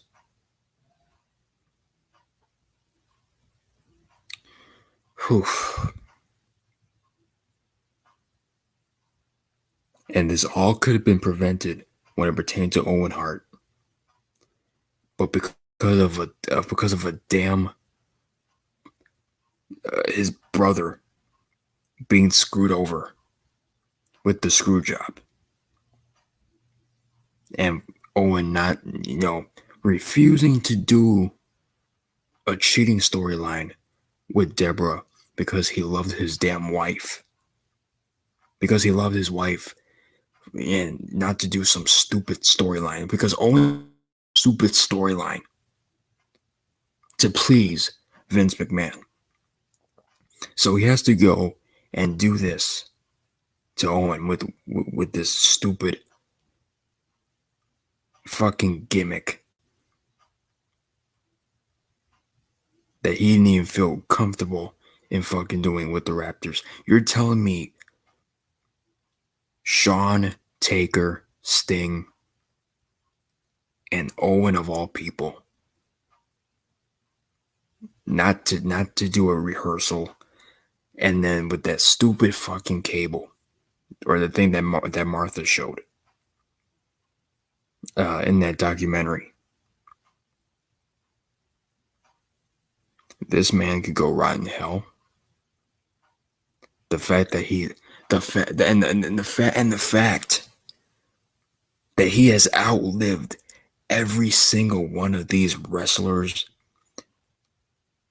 that are way younger than him, and is still living to this day, making money off of these people's deaths, making off of people that he screwed over. It's just beyond me. It's really ridiculous.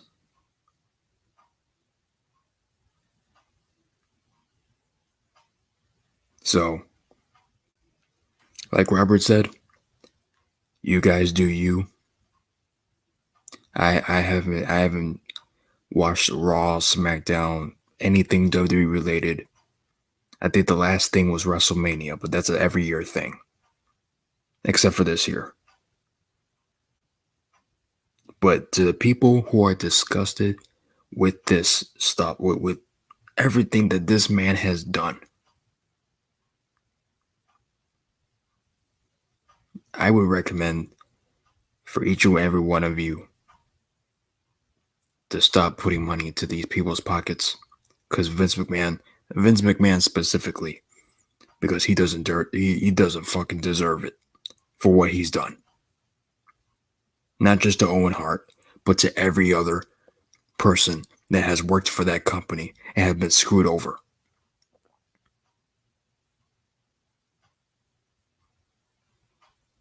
It is fucking ridiculous how much this man has gone away with everything. All the people he protected, like Pat Patterson and himself,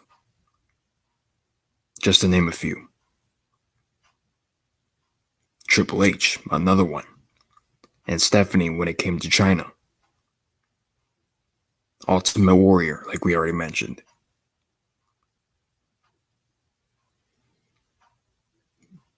So everybody everybody up in arms with this stuff, with this shit that we all watched. I think it's time at this point that you put your money where your mouth is. Really hit Vince McMahon hard in his fucking pockets.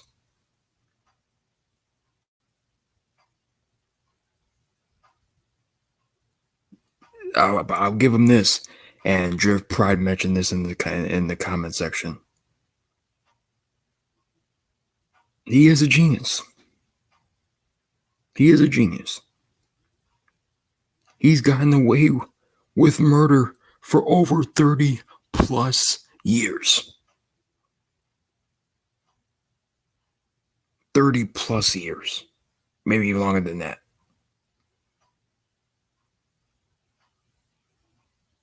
That's just unbelievable.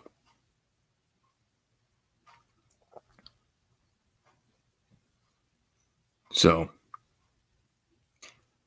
That's just my 2 cents.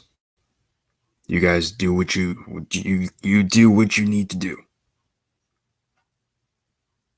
So that's all we got to say about that. Thank you, all of you for, if you watched it from the beginning. I mean, thanks for watching the entire thing.